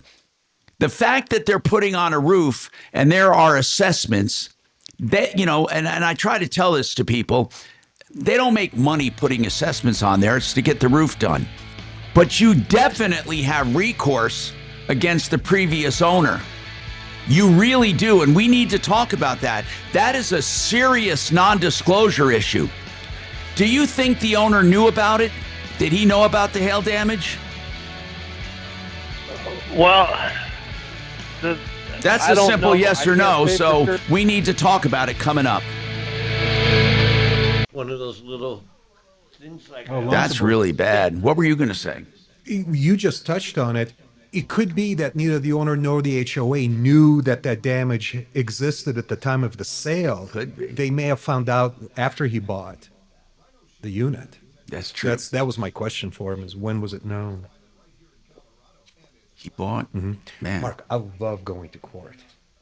And I went from, I started in small claims, and now I just file in county court. Mm-hmm. I mean, under simplified civil procedure, I found it so easy. I was intimidated by that for a long time.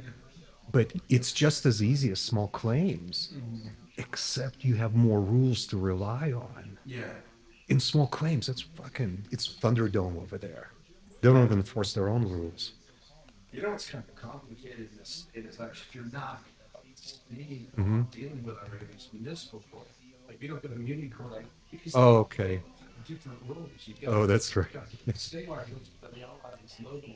Yeah. Be careful with that. If you get a muni case like a criminal immunity case. And for example, the deadline for the mandatory jury trial. Mhm. It's in Denver. It's like I can't remember what the rule is, but it's like immediate. Yeah, when you file, that's when you. Mhm. 7 days. It's outrageous. It's days What's his name? Next guy? Ryan? Ryan. He's a Tigers fan. Oh. The game's on. Yeah. And they're winning. Hey, Kachina, can we get Brad O'Brien on? Sure. Yeah, I really need him. But I'll never be in municipal court because all of mine are civil cases. Yeah. And I had earlier this year, I actually had a case in federal court too. Resolved extremely favorably. Nice. But I loved federal court. There too. I mean, you've got 3 sets of rules. The judge had his own rules. Mm-hmm. Procedure. Mhm. And you've got the local. Yep. That are across the. Mhm. And then the judge has their own. Yeah. 3 sets, and you gotta familiarize yourself with all. Dude, the other party's Hey, Brad, attorney it's Kelly over Big at law, Martino. one of the hugest law Tom firms has in the world. some general questions. filed a on it. motion, Wait for you. and I read the judge's Okay, order hold on. that was issued immediately after to chastise that lawyer or that law firm for using the wrong font. Mhm. And it was a she in this case, and she said other deviations from this courtroom's local rules Yeah. will result in your filing being struck. Yeah. Dude, wrong font. Yeah, no, they can be real finicky about that stuff. In fact, as you probably know, Mhm. state courts, there's very specific. You don't like that one? No, this is actually good. Oh, okay. Of the. I was listening to this. Oh, I was too. Mm-hmm. Margins, everything. Yeah. I'm dealing with a case up in Fort Morgan right now, and they're Better than I really thought. fussy about it. Chicken I haven't nuggets. been doing this in a long time, where they've rejected. If you, I wonder how much preservatives are in these. This time I filed this same, format, font, and Mhm. of course all across Denver Metro. But now they want it like right down into everything. Yeah. And so then she emailed me like a couple of the forms that you pull off of you're probably familiar with you can get the form. Like Yeah. the motion form. Oh, the JDF forms, yeah. There, and you got there, why don't you use these? Okay, fine. Like rather than just submit it like my own.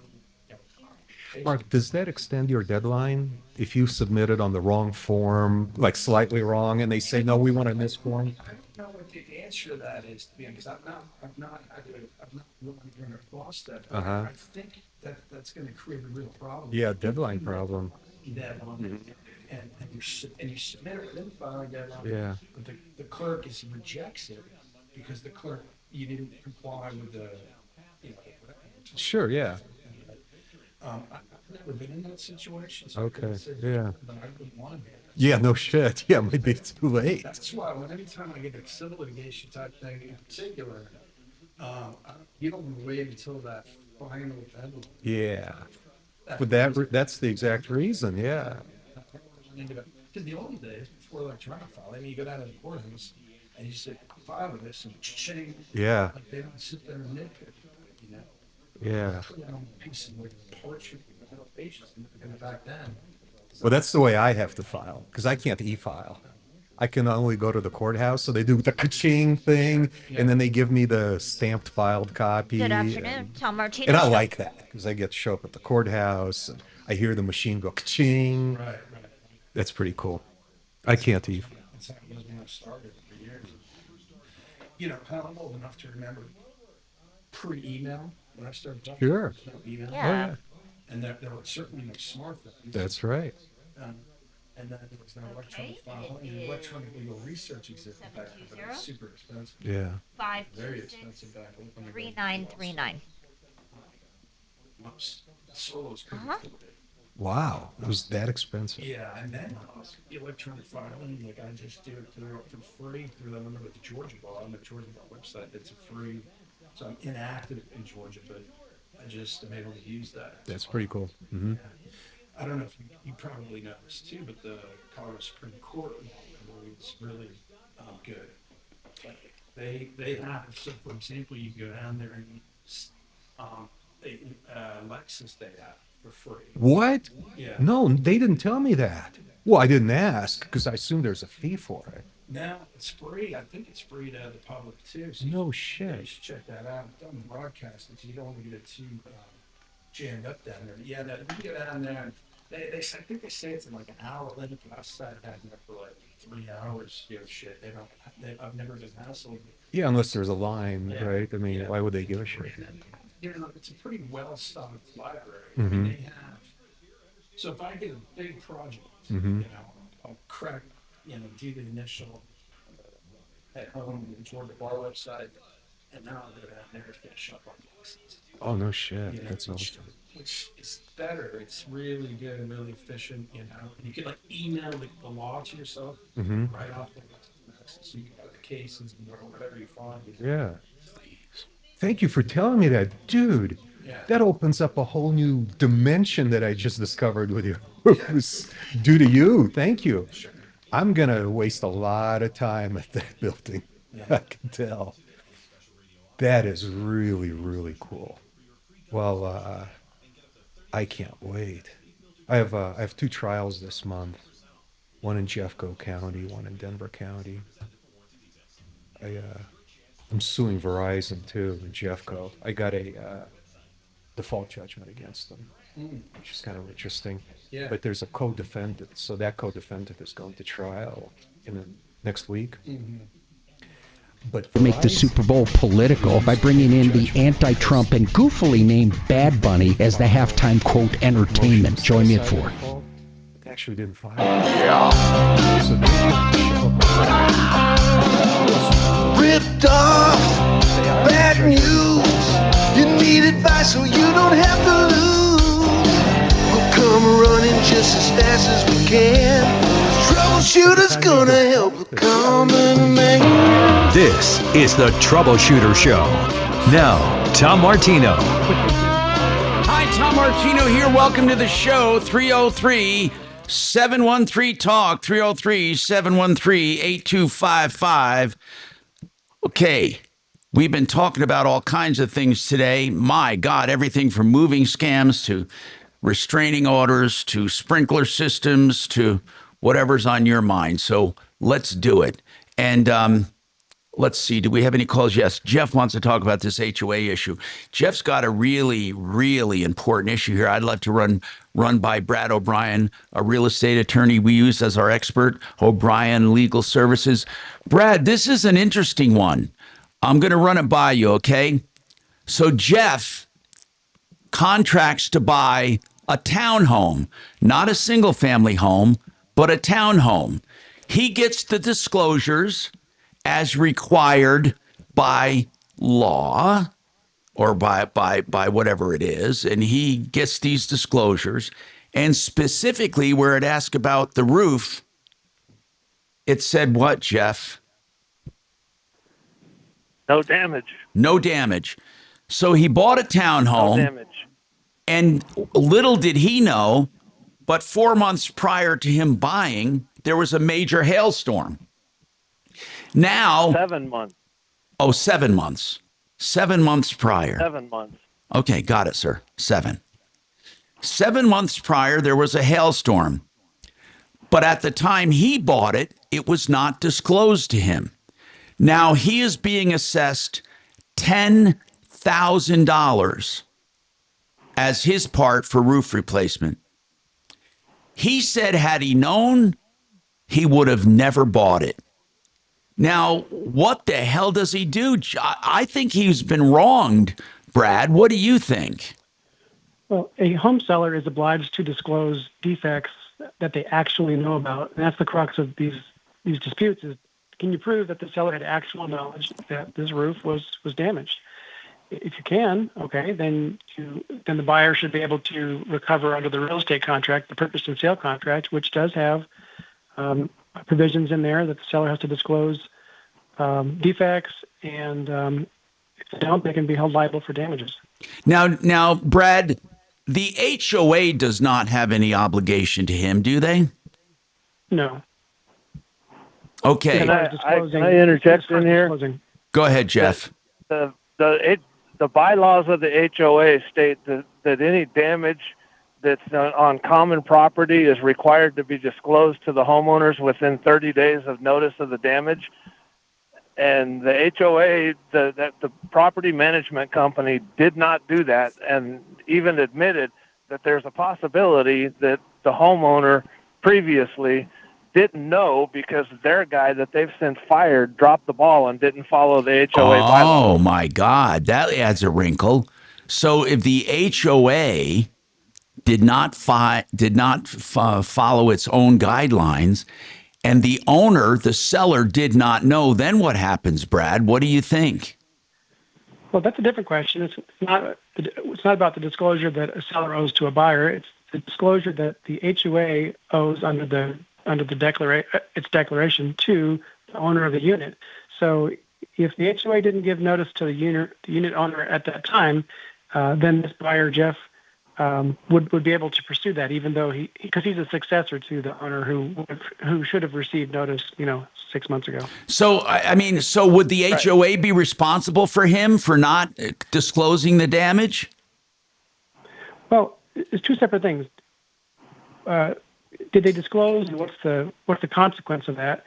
But even if they had disclosed it, the owner of the unit is still going to be liable for the special assessment that just passed. No, I get that. Jeff, who bought the unit, is going to be responsible for that special assessment. We understand that. But can he make the argument that the negligence of the HOA cost him this money because he wouldn't have bought it otherwise? Well, this is not a negligence case. This is about a duty under the covenant. Okay. So I think that the economic loss rule is going to bar any negligence claims here. Well, when I said by negligent, what I meant was they didn't do what they were supposed to do. Yeah. If they hit it, this is a very unusual provision that I've not come across where a declaration says the HOA has to disclose defects within a certain amount of time to the unit owners. I can't recall ever seeing that. So I don't know the consequence of what happens if they didn't do that. Right. So, Jeff, did you see the bylaws? Did you read where it said that the HOA was supposed to give notice? Yeah, I personally read where it says that the HOA and property management company are required to give notification to all homeowners within 30 days of notice of any damage of common property. Okay. Jeff, did you talk? It sounds to me like you talked to the seller and the seller said, "Hey, I didn't know about it." No, I have not gotten to that point. I don't even know how to get in contact with the seller. They don't live in Colorado. When they owned it, they had it as a rental. Oh, even more reason they could say they didn't know about it. But when they don't know about it, they should say they don't know about it instead of just saying there's no damage. I don't know. I mean, wasn't there a place to put yes, no, or I don't know? Oh, yeah. It doesn't have a box check that specifically says no damage. Brad? On my buyer's contract, it says no damage on the roof. That might be. You might have an argument that is a covenant. That's a representation by the seller to you that you relied on. I mean, they affirmatively went out of their way to say there's no damage to the roof. That could be something that you relied on to your detriment, and you may be able to recover on against the seller. Now, let me ask you something, Jeff. You said there were some other owners this happened to as well. Yes, I believe there's 10 of us that bought our houses after the hailstorm. And did they say this? Did their sellers say they didn't know about it? Their sellers say the same thing, that they didn't know about the damage. And I talked to we had initially we had a property manager that I never got a chance to talk to, but they fired him because he was doing such a crappy job. And I talked to his replacement, and his replacement told me, "No, you're not." I have a letter from her saying, "I'm sorry. I know I told you weren't going to be responsible for this, but I was wrong." because she's the one that told me this guy dropped the ball across the board, and there's a chance that the people didn't know about it because he didn't follow the bylaws and notify everybody when he was supposed to.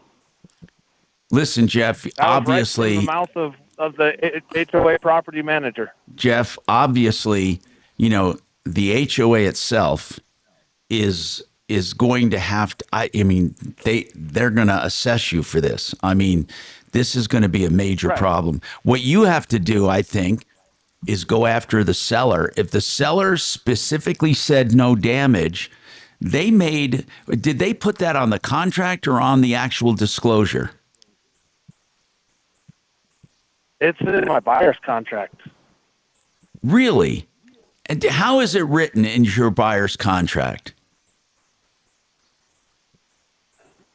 Maybe it might be on the disclosure page of the contract, but it's part of my package. Was there on this disclosure sheet, on the disclosure sheet, was there a section he could have checked a box that said no, yes, I don't know? Tom, I can answer that. The current seller disclosure form only has a yes box. Years ago, it used to have a yes and a no box. And if it checked no at the time, that wasn't likely to give a buyer recourse to rely on that as a disclosure or a covenant or warranty of that there is no damage. So it only has a yes on there? Currently, yes. Jeff, do you have the contract in front of you? Yeah. I'm driving down the road. Okay. I do have it handy. I know right where it is. But I can't look at it. And to your knowledge, they actually wrote in there no damage. To the best of my knowledge, yes. I've gone over the contract and the disclosures with my realtor since all of this started, and she said they did not disclose anything. They said nothing. They said no on everything. Hey Jeff, could you do us a favor? We're not going to get anywhere right now. We're not. I need you to send us that contract. Okay. I want to have a look at it, and then and you may need a real estate attorney. I'm serious. You may need someone. I've called a couple. And I've called a couple, and they all say the same thing that you said. Well, you're going to have to pay it because you were living in it. No. When the Jeff, bill came. It's not an issue of whether you have to pay it. You're the owner, and you're responsible for it. That's not the issue. The issue is, can you go after someone for damages? That's the issue. Right.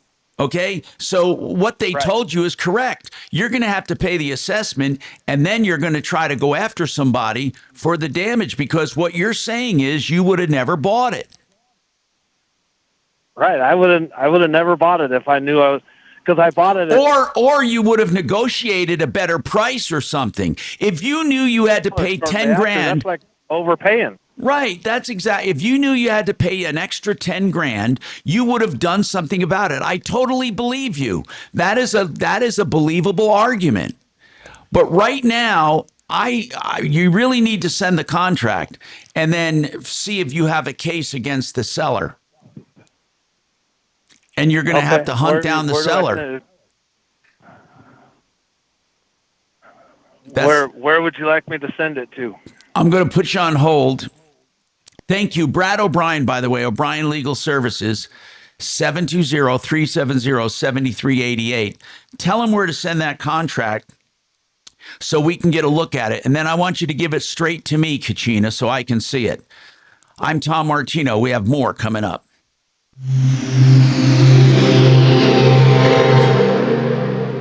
You ever wonder why Verizon charges twice right outside the door to your right for the same basic service? Think it might have something to do with the fact that Verizon spends $12 billion a year on advertising and promotion? That's billion with a B? Yeah. Pure Talk doesn't spend that kind of money on commercials. That's why they can offer unlimited talk, text, and plenty of data on a blazing fast 5G network for just $25 a month. Save an additional 50% off your first month when you dial pound 250 and say the words micro. That's pound 250, micro.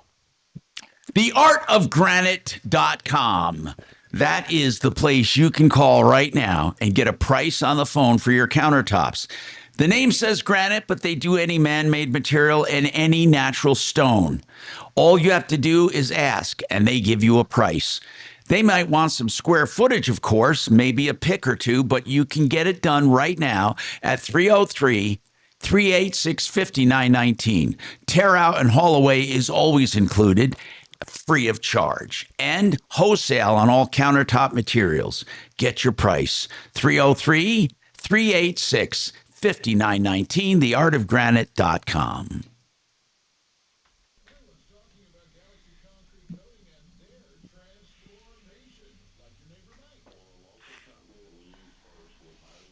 Oh, our favorite commercial. Great testimony. It's just the bee's knees.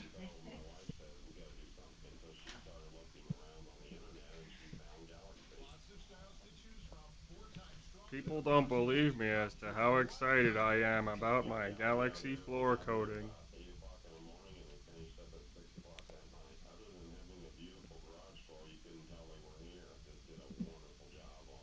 Galaxy concrete coatings works for any area like patios, garage floors, driveways, and around pools. That guy is kind of screwed. I think he is. Yeah. Click on GalaxyConcreteCoatings.com and remember to like us on Facebook. Spam call. Oh, I get a lot of those now. I mean, Yeah. my standard thing, you call me and you don't leave a voicemail, you're blocked. I think I blocked one a couple days ago that I shouldn't have. But hey, you didn't leave a voicemail. Right. You know? What, am I supposed to be psychic? No, why you're calling me? Yeah, you know?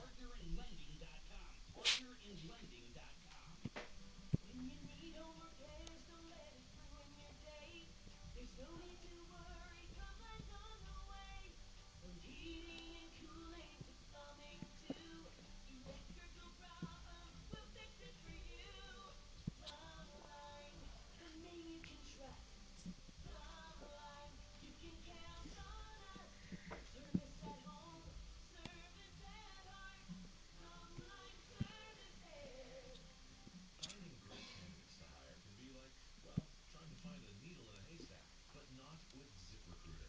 Its powerful technology actively finds and invites qualified candidates to apply to your job.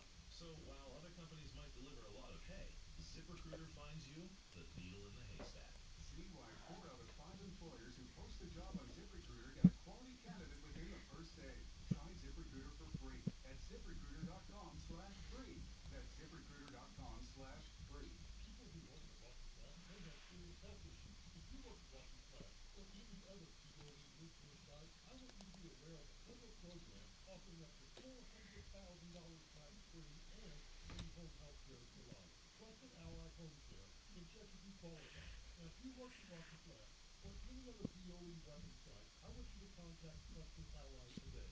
Call them at 720-881-9633 or go online to trustedally.com. Look, your body's unique, so why settle for a one-size-fits-all wellness plan?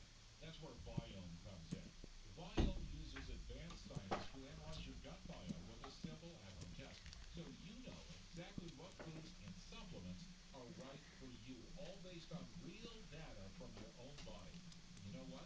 That's science you can trust. Go to Viome.com now and use promo code THRIVE. Oh, Ryan's really getting into this game. Yeah. Now he's clapping. Promo code THRIVE to save $50. Electric rates are going up, up, up. You need Red Rocks Roof and Solar. They do it all. Sales, installation, and service. And because they do roofs too, they got you covered. Locally owned, veteran owned.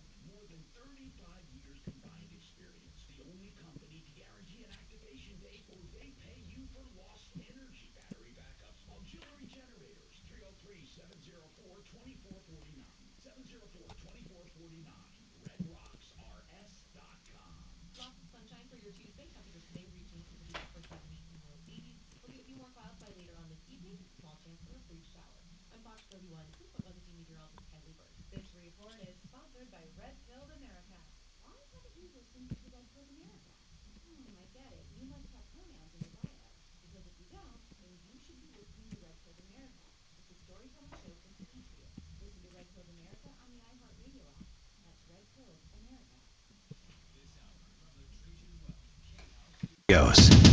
Trajan Wealth, your trusted local fiduciary advisors. TrajanWealth.com. Denver's talk station. Online at khout.com. Hi, Tom Martino, your troubleshooter. 303-713-8255. So let's talk to Maria. Maria, what's going on? Well, good afternoon, Tom. Hey, what's happening? I'm calling for Mary. I'm calling for my friend, my veteran friend, Mary. We're both veterans, and I help her out. So this is what's been happening with her. She has, she's disabled. She's a veteran, and RTD, Assess a Ride, has been giving her Ubers and Lyft free just to go to her doctor's appointment. Okay. For 2 years now. So now she's bounced because they're charging her, which is okay, but it says when she books it on her app, zero, like she's been doing it for 2 years, so it says zero. Zero, that means, but the Uber drivers don't know, but it comes out zero and she doesn't get charged. So now she's getting charged, and she keeps calling. Why is she getting charged? Why is she getting charged now?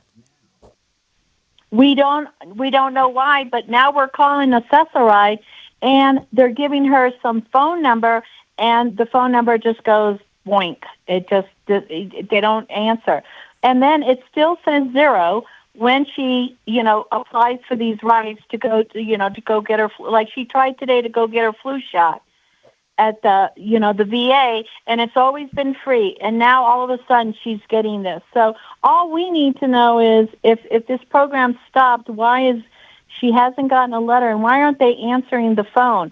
And she has a card that says RTD with her name on it, Accessoride with all these phone numbers, and we're calling them. And it's not. And we heard something on 9 News, but we didn't catch it on time to see, did they stop this program? But it's still showing. What was the program? Rides, what was the program called? Are you talking about just Accessoride? Yeah, it's called Accessoride. But Accessoride used to be a van or a pickup and delivery for medical reasons. And you said they switched to Uber vouchers? Yes.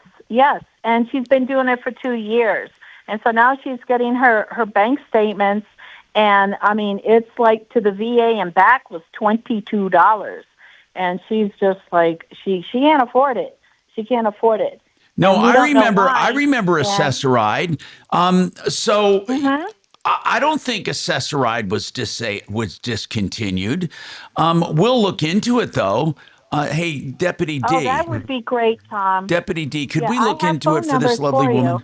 Yeah, you know what? I'm going to put Deputy Dimitri on it, look into it, and see if we can get through. You're awesome, Tom. Marie, would you please leave your name, leave her name too, and your name with Kachina, and let's get her number, Kachina, and give it to Deputy D. Tom, there's something else. Yeah, how is Uber getting access to her bank account? Does she have some kind of a link between Uber and her bank account? Yeah, how has she been charged, by the way, if it was free before? Well, okay, but she's on hold. Hold on. Okay. We'll figure that out. That's one thing you can ask. I don't know, actually. That's a very good question. Thank you. How did they charge it to begin with if they never had access to it? I wonder if she had to put in her credit card and all that, but then it was paid by Accessoride. Maybe that's what happened. I don't know. Yeah, I'll find out when I call the caller. And if anyone else knows about this Accessoride, let us know. 303-713-TALK, 713-8255. So as we were talking about with Mark Kranak, so somebody gets a protection order and then the temporary orders turns into a permanent order or not. How have you been getting involved, or what do you feel is the problem where you can help? Let's just talk about that part.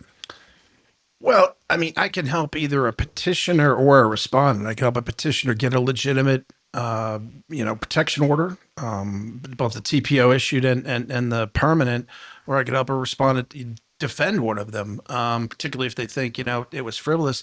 On the back end, as I said, if if a petitioner commences what is essentially a frivolous action, particularly if there's a big disconnect between the allegations that were made to cause the issuance of the TPO and the evidence presented by the petitioner at trial, if there's a big disconnect between those two, the petitioner could potentially be subject to civil claims.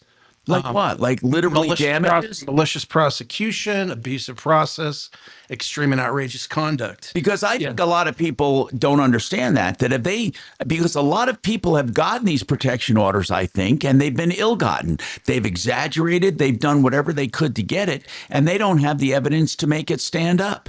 And you're saying in those cases, the person who the restraining order was against has civil remedies against civil claims on the back end. Like what? Well, like I said, malicious prosecution. What would a malicious prosecution get the respondent if, in fact, let's just say it was frivolous? What can they get? Can they get monetary damages? Money damages, yes. And then, yes, money damages, potentially punitive damages, general damages, for the purpose of what we're talking about here. Yes, you can get money damages against the person who did it. Yeah. Now, this happens a lot in divorces, too. It happens in the context of all sorts of things, including, disputes between, for example, neighbors.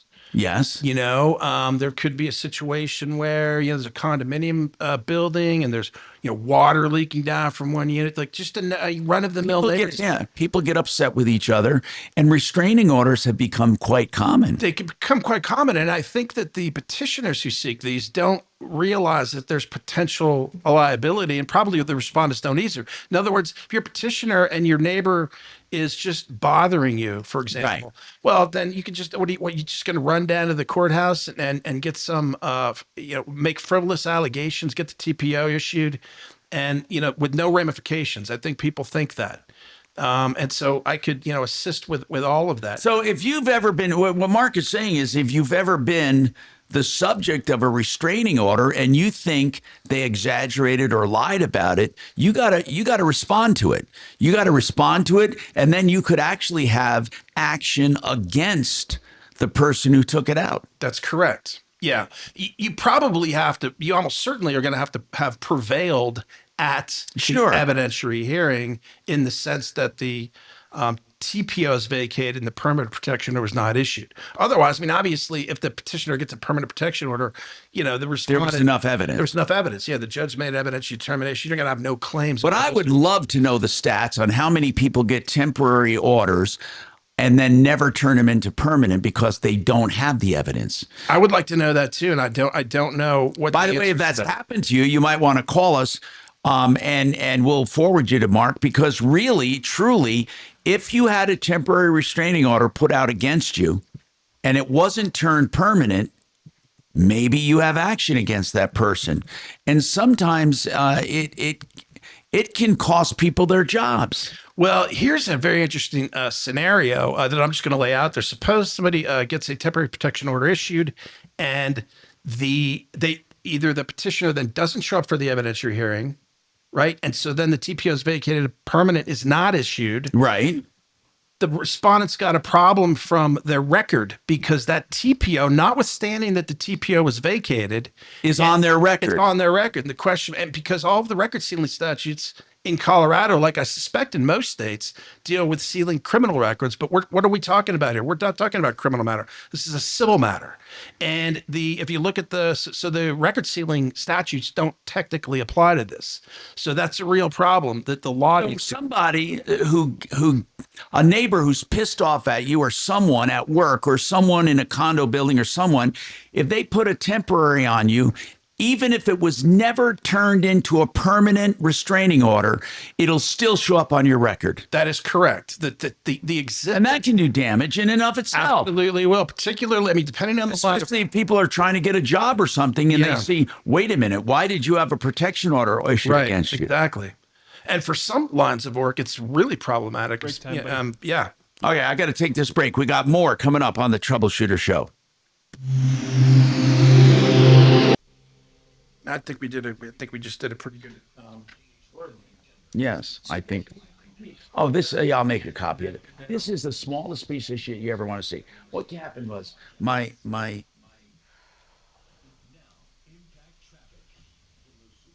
Drew. Where's Drew?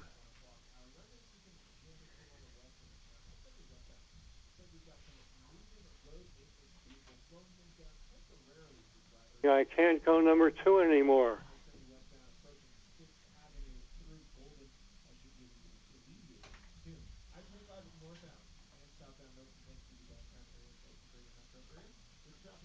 This report is sponsored by Verdict with Ted Cruz Podcast. I'm Ben Ferguson, and I'm Ted Cruz. Verdict with Ted Cruz. We're nationwide. We have millions of listeners. We bring you behind the scenes, inside the White House, the Senate, the Supreme Court. So download Verdict with Ted Cruz now, wherever you get your podcasts. Selling your home has never been more competitive. Put Frank Duran, the real estate man, to work for you. I will share with you how we give your home a true winning edge over your competition. Call Frank Duran for a free market analysis of your home and more. You will also discover exactly how I consistently net my clients more money than the market average. There's a good reason why my team and I are trusted by so many people. Frank Duran, thereealestateman.com, 303-920-1622 with REMAX Alliance. Bad breath is a confidence killer. You have the best outfit, the sharpest resume, even the funniest jokes. But if your breath smells like the food you just ate, that's all people remember. It's not your fault. Bad breath often comes from your gut. And most regular gums and mints, they just cover it up. It's like spraying perfume on dirty laundry. It doesn't solve it. That's where Zellman's Minty Mouth comes in. Zellman's is not just another mint. Zellman's tiny dual-action capsules are coated with powerful, nutritious mint, but they're also filled with parsley seed oil, clinically tested to fight the toughest offenders. Garlic, onion, coffee, even smoker's breath, all handled. With Zellman's, you get the confidence of fresh, clean breath, and it lasts for hours. Backed by a bubble-free money-back guarantee.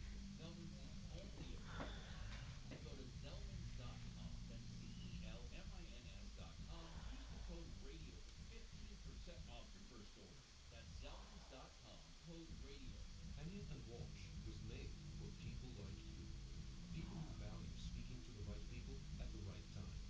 That's why we answer the phone ourselves to understand you and help you invest for the life you want, because you've earned it.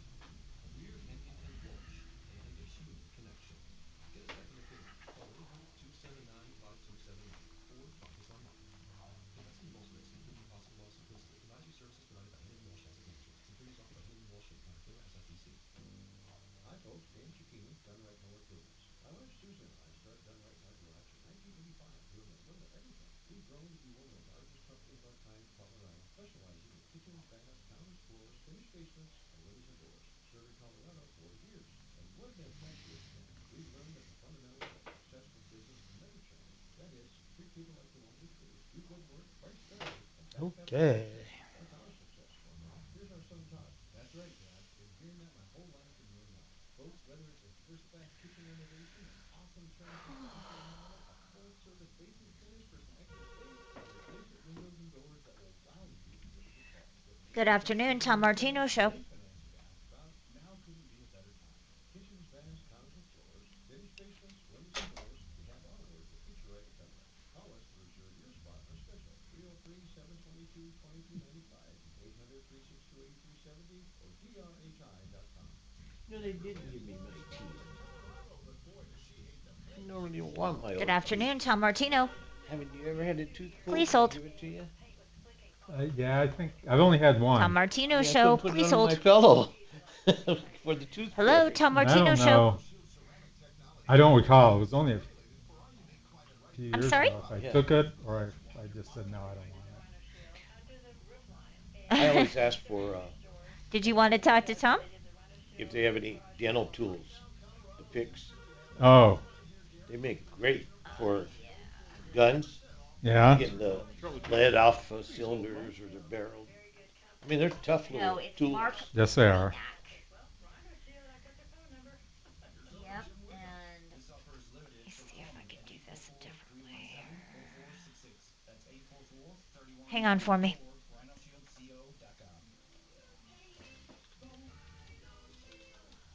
You work hard for your 401k, but if you've left your job, your money might be sitting in the wrong hands. I'm Jeff Tudor with Trading Wealth, and it's very possible that the 401k that you have had for years That's Ryan. Ryan. and limited investment choices. But if you're no longer with the Yeah, those TVs out there are going to be a hit. Is that what? I did see some TVs in front Yeah, they there. there's 4 of them. Yeah. Yeah, because I stopped and looked at the game, but weren't there going to be some over Well, here? that's what Dragon, I think, said on this wall as well.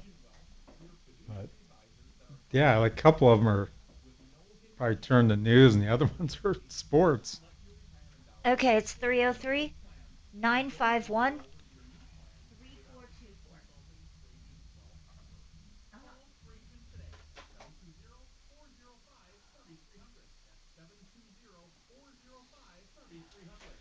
Services are offered through Trajan Wealth, LLC, an SEC-registered investment advisor.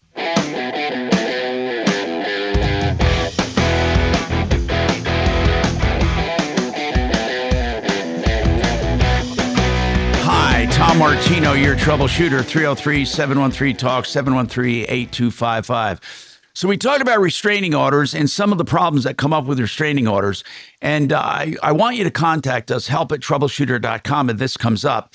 We're also talking about another thing, and that has to do with AI and police reports. But first, I want to take Kyle. As I said, phone calls get priority. Kyle, what is your comment on RTD? Does this have to do with the accessoride? It does. I saw a thing on YouTube this morning. They are cutting funds for accessoride for all across the board to help fund other projects. Is that just in Colorado? That's just in Colorado right now. I posted the link to it on your YouTube channel. Oh, good. Okay, I'm going to go look at it. Thank you. So I wonder why they're doing this. Why the hell are they doing it? What did they say was... Basically what they're saying is to spread the funds out to other things. So they're like, it's affecting people that they use it for disabilities. And they mentioned the Uber and Lyft. Man. So they're cutting funding to it. That's going to suck that's for probably people. why she's getting charged now. Yeah, we'll look into it further, but thank you for letting us know that, really, Kyle. I mean, that sucks. So I wonder, listen, this really, our funding is going for all kinds of different purposes. I won't tell you what they are, but you can read between the lines. We are a sanctuary state and a sanctuary city, and I don't care what you say, but all of these extra costs have to come out somewhere. I mean, come on. Look at what the mayor, the idiot mayor of Denver's been doing, laying off people so he could support his sanctuary stance. That's really what he's doing. I don't give a crap what you say. That's what's happening. He's running out of money. I don't mind people, what they should do is put their money where their mouth is. Why don't they help pay for it? I want to talk about AI. Are you telling me you mentioned AI is actually taking footage from the cameras, the body cams? Correct. They're taking from the body cams, and they are letting AI write police reports? That is correct. So the AI... Right here in Colorado. Yeah, Westminster, and I believe they're doing up at Boulder too, and I presume elsewhere. So how does that work? So if someone gets arrested, the police report is written by AI? Yes, and so the body cam audio video is on, and so the AI takes the data, the information From the body from cam. the body cam audio video plus GPS, and and drafts an initial draft of the report. Like on such and such a date at such and such location, officer so and so. That it literally writes it out. The whole report. Now the how do they get the guy? How do they get the subject's name? I don't know that technical aspect. I of understand. it. But what they do, apparently what the software does, the AI does, is it puts these things called Easter eggs in the draft of the report, meaning the police officer has to go back and review it, and it's going to put things in the report that are completely nonsensical. On purpose? On purpose, so that thus forcing the officer to go through it. It's going to show that there's no Easter eggs, therefore he must have read it. Because I suppose an obvious problem here is if you're just going to rely exclusively on the AI drafted report, it's going to look so good when it comes out, off the press initially, that you might even not even bother to hardly review it at all. So, now, do you feel like the AI generated police reports might violate some rights? I think there's going to be a lot of issues in the law courts over evidentiary issues and all sorts of things. As an initial matter, let's just think about this. What do you want? You want a final draft of the report to accurately reflect factual information, right? Right. And so a problem with AI right now is the question is it technically sufficient enough right now to be relied on in that regard? So to draft legal pleadings, AI is not sufficient to do this. It's been repeatedly demonstrated that if you're going to try to draft a legal pleading, which cites... I heard it sucks when you guys try to use it for that. Oh, yeah. There was just lawyers up in federal court here in Colorado that got sanctioned for relying on, AI to draft stuff to file in the court. And there was Alabama lawyers got in big trouble, too, for the same thing. It's rampant. So the point is what? The point is the AI is not technically up to speed for that task, at least. Therefore, one could infer perhaps that at the present time, at least, how sophisticated is it to draft a police report? I don't know what the answer to that is, but that's my initial commonsensical observation and concern. Yeah, of course. So if someone is arrested, the police report could be inaccurate. I mean, bottom line. Yeah, that's exactly right. Now, because I've seen AI sometimes come up with all kinds of crazy narrations when I ask it a question. Sometimes it's right on. Yeah, exactly. I don't know what causes it sometimes to go off the deep end. Yeah, they call it hallucination, and I'm not sure. It has to do with the way the AI is designed to work. But it's not. Do you see a scenario where a police report could have been written by AI that's inaccurate? It reflects badly on the subject, and therefore, in a month or so, when it goes to court, they're relying on this report? Absolutely, I could see that scenario playing out in the same way that I see the scenario demonstrably playing out, where pleadings and briefs are being filed in court that contain inaccurate legal citations, for example. It's contemporaneous. It's just happened, just a few weeks ago up in Colorado federal court. And it's happening all over. In fact, it's such a problem internationally that in England, the courts in England, the appellate court said, look, we're not going to put up with this anymore. If lawyers are going to continue to do this, the lawyer is subject to being held in contempt of court and being put in jail for basically citing a law that doesn't exist, because you're wasting everybody's time, right? AI actually did that, cited laws that it made up? Yeah, that's called hallucination. That's right. Correct. And see, that's what I'm driving at is in its current form, it's not up to the task of drafting legal documents and pleadings to be filed in court. That's clear. Therefore, the question becomes, how sophisticated is it to draft a police report? The answer to that is, I don't know, but it's reasonable to be concerned about that. Okay, well, listen, that's very interesting. Do you know if Denver's doing it yet? I don't know Denver. I know the Wheat Ridge Police Department, and I believe Boulder too. I imagine other police departments, but I don't know which ones. Okay, we have more coming up. Walter wants to talk about home lock and LifeLock. We'll talk about that coming up.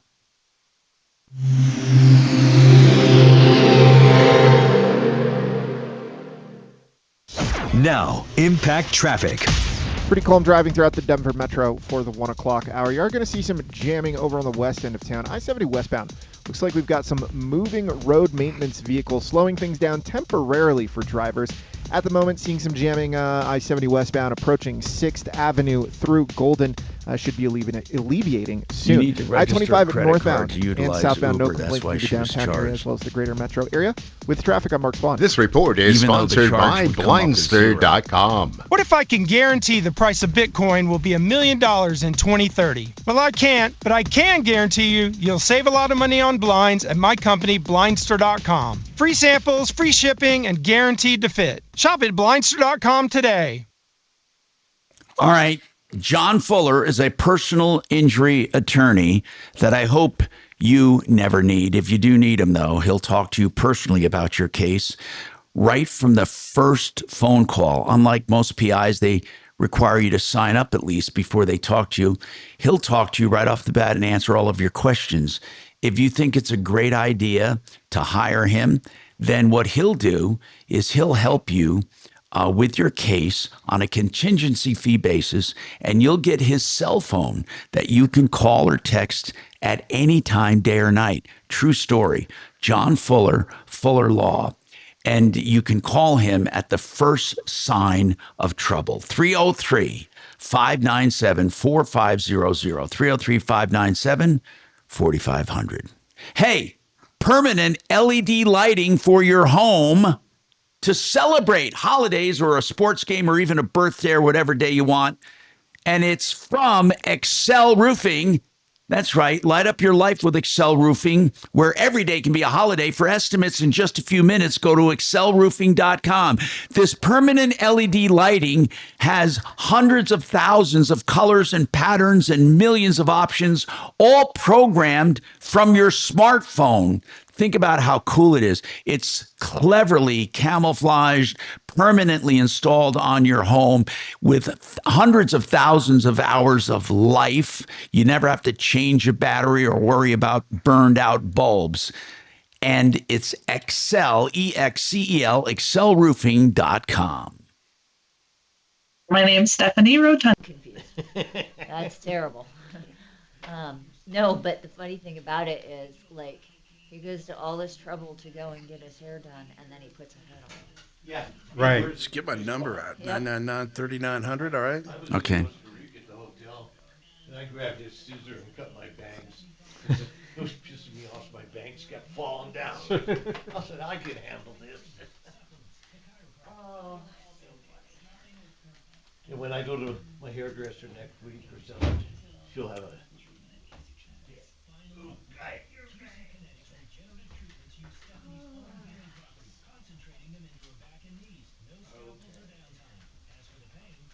Yeah, I looked at the map. You're right. I don't know why you didn't think about Quebec. Yeah. Go straight on through.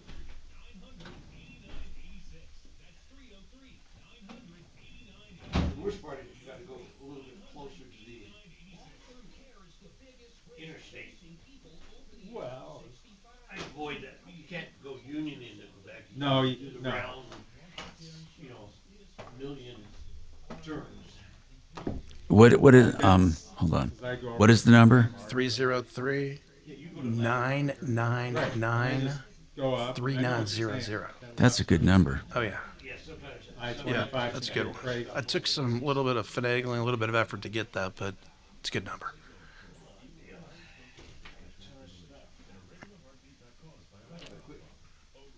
You know, I can give you the information.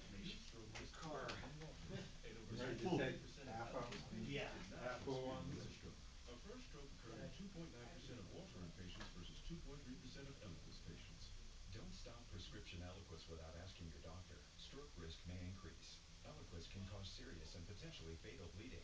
Don't take if you have an artificial heart valve, abnormal bleeding, or antiphospholipid syndrome. While taking, you may bruise more easily or bleed longer. A spinal injection increases blood clot risk, which may cause paralysis.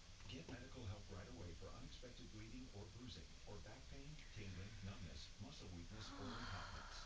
Aspirin products, NSAIDs, SSRIs, SNRIs, and blood thinners increase bleeding risk. Tell your doctor about planned medical or dental procedures. Learn more at Eliquis.com or call 1-855-ELIQUIS.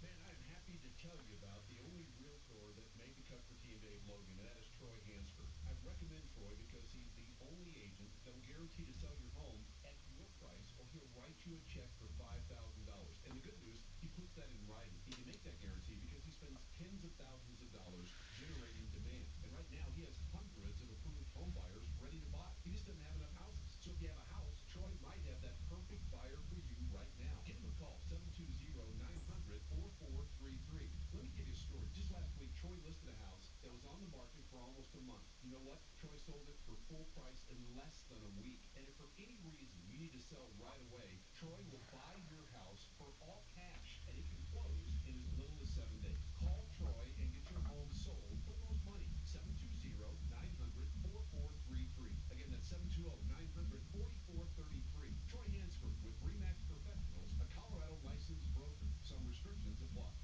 People called them murderers. 10 years later, they were gods. Today, no one knows their names. A group of maverick surgeons who took on the medical establishment, who risked everything to invent open-heart surgery. Welcome to the Wild West of American medicine. I'm Chris Pine, and this is Cardiac Cowboys. If you like medical drama, if you like heart-pounding thrillers, you will love Cardiac Cowboys. Listen wherever you listen to podcasts. Sponsored by Jasper. Weekdays 2 to 4. It's Ryan Schuling. Kelly Spearing wrote the original definitive unauthorized biography on Kamala Harris, Amateur Hour. You can His findings with the former vice president's 107 Days book tour Tuesday on Ryan Schuling Live.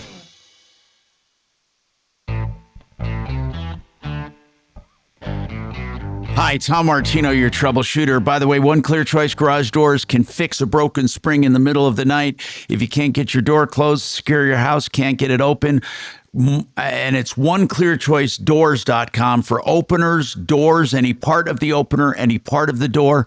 All of their prices are on this website, along with what they do. oneclearchoicedoors.com. oneclearchoicedoors.com. Marc Kranak has been with us talking about restraining orders. If you've been the victim of a restraining order, yes, a victim, because sometimes people take out restraining orders and they are not valid, okay? And they just want to make your life miserable. It shows up on your record. It makes life miserable for you. If you want to take action against that, you can, okay? Or you might really need a legit protection order. Do it the right way. So you can reach Marc Kranak at 303-999-3900.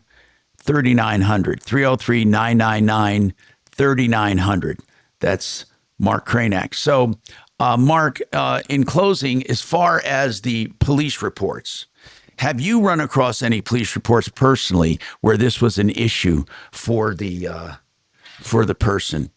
Not yet. This is really like cutting edge. So Westminster just started doing this literally recently. I mean, it's just hot off the press, just very recent. So people be aware of that it could be your police report could be written by AI. I suggest in all cases, if you're ever stopped or encounter police, you get a copy of the report as soon as possible. Do not wait, so you can have that as a record if you need to contact an attorney. I'm Tom Martino. Remember, 303 Martino for help, information, and referrals.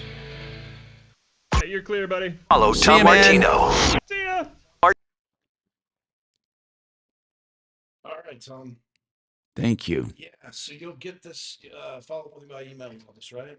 Yep. All right, so you can fire up the that listing page again then? Yeah, I will. I'm going to do that. I'm going to do that as soon as possible. I got to get with Marc and I'll get it all done. All right, get that done, and then I'll take a look at this. I'll email the ethics rule to you. I do have a few questions about this. Yeah. But we can follow up. We'll talk about that. But I'm down if it's legit and everything sounds good. But I've only gotten a little snapshot. Oh, of course, absolutely, yeah. Hey, claims court. Is there a long line in Denver? No, just a few minutes. But I've been filing in county courts. lately. Oh, that's what I mean. But city and county of Denver, right? I had one in Denver, one in Jeffco.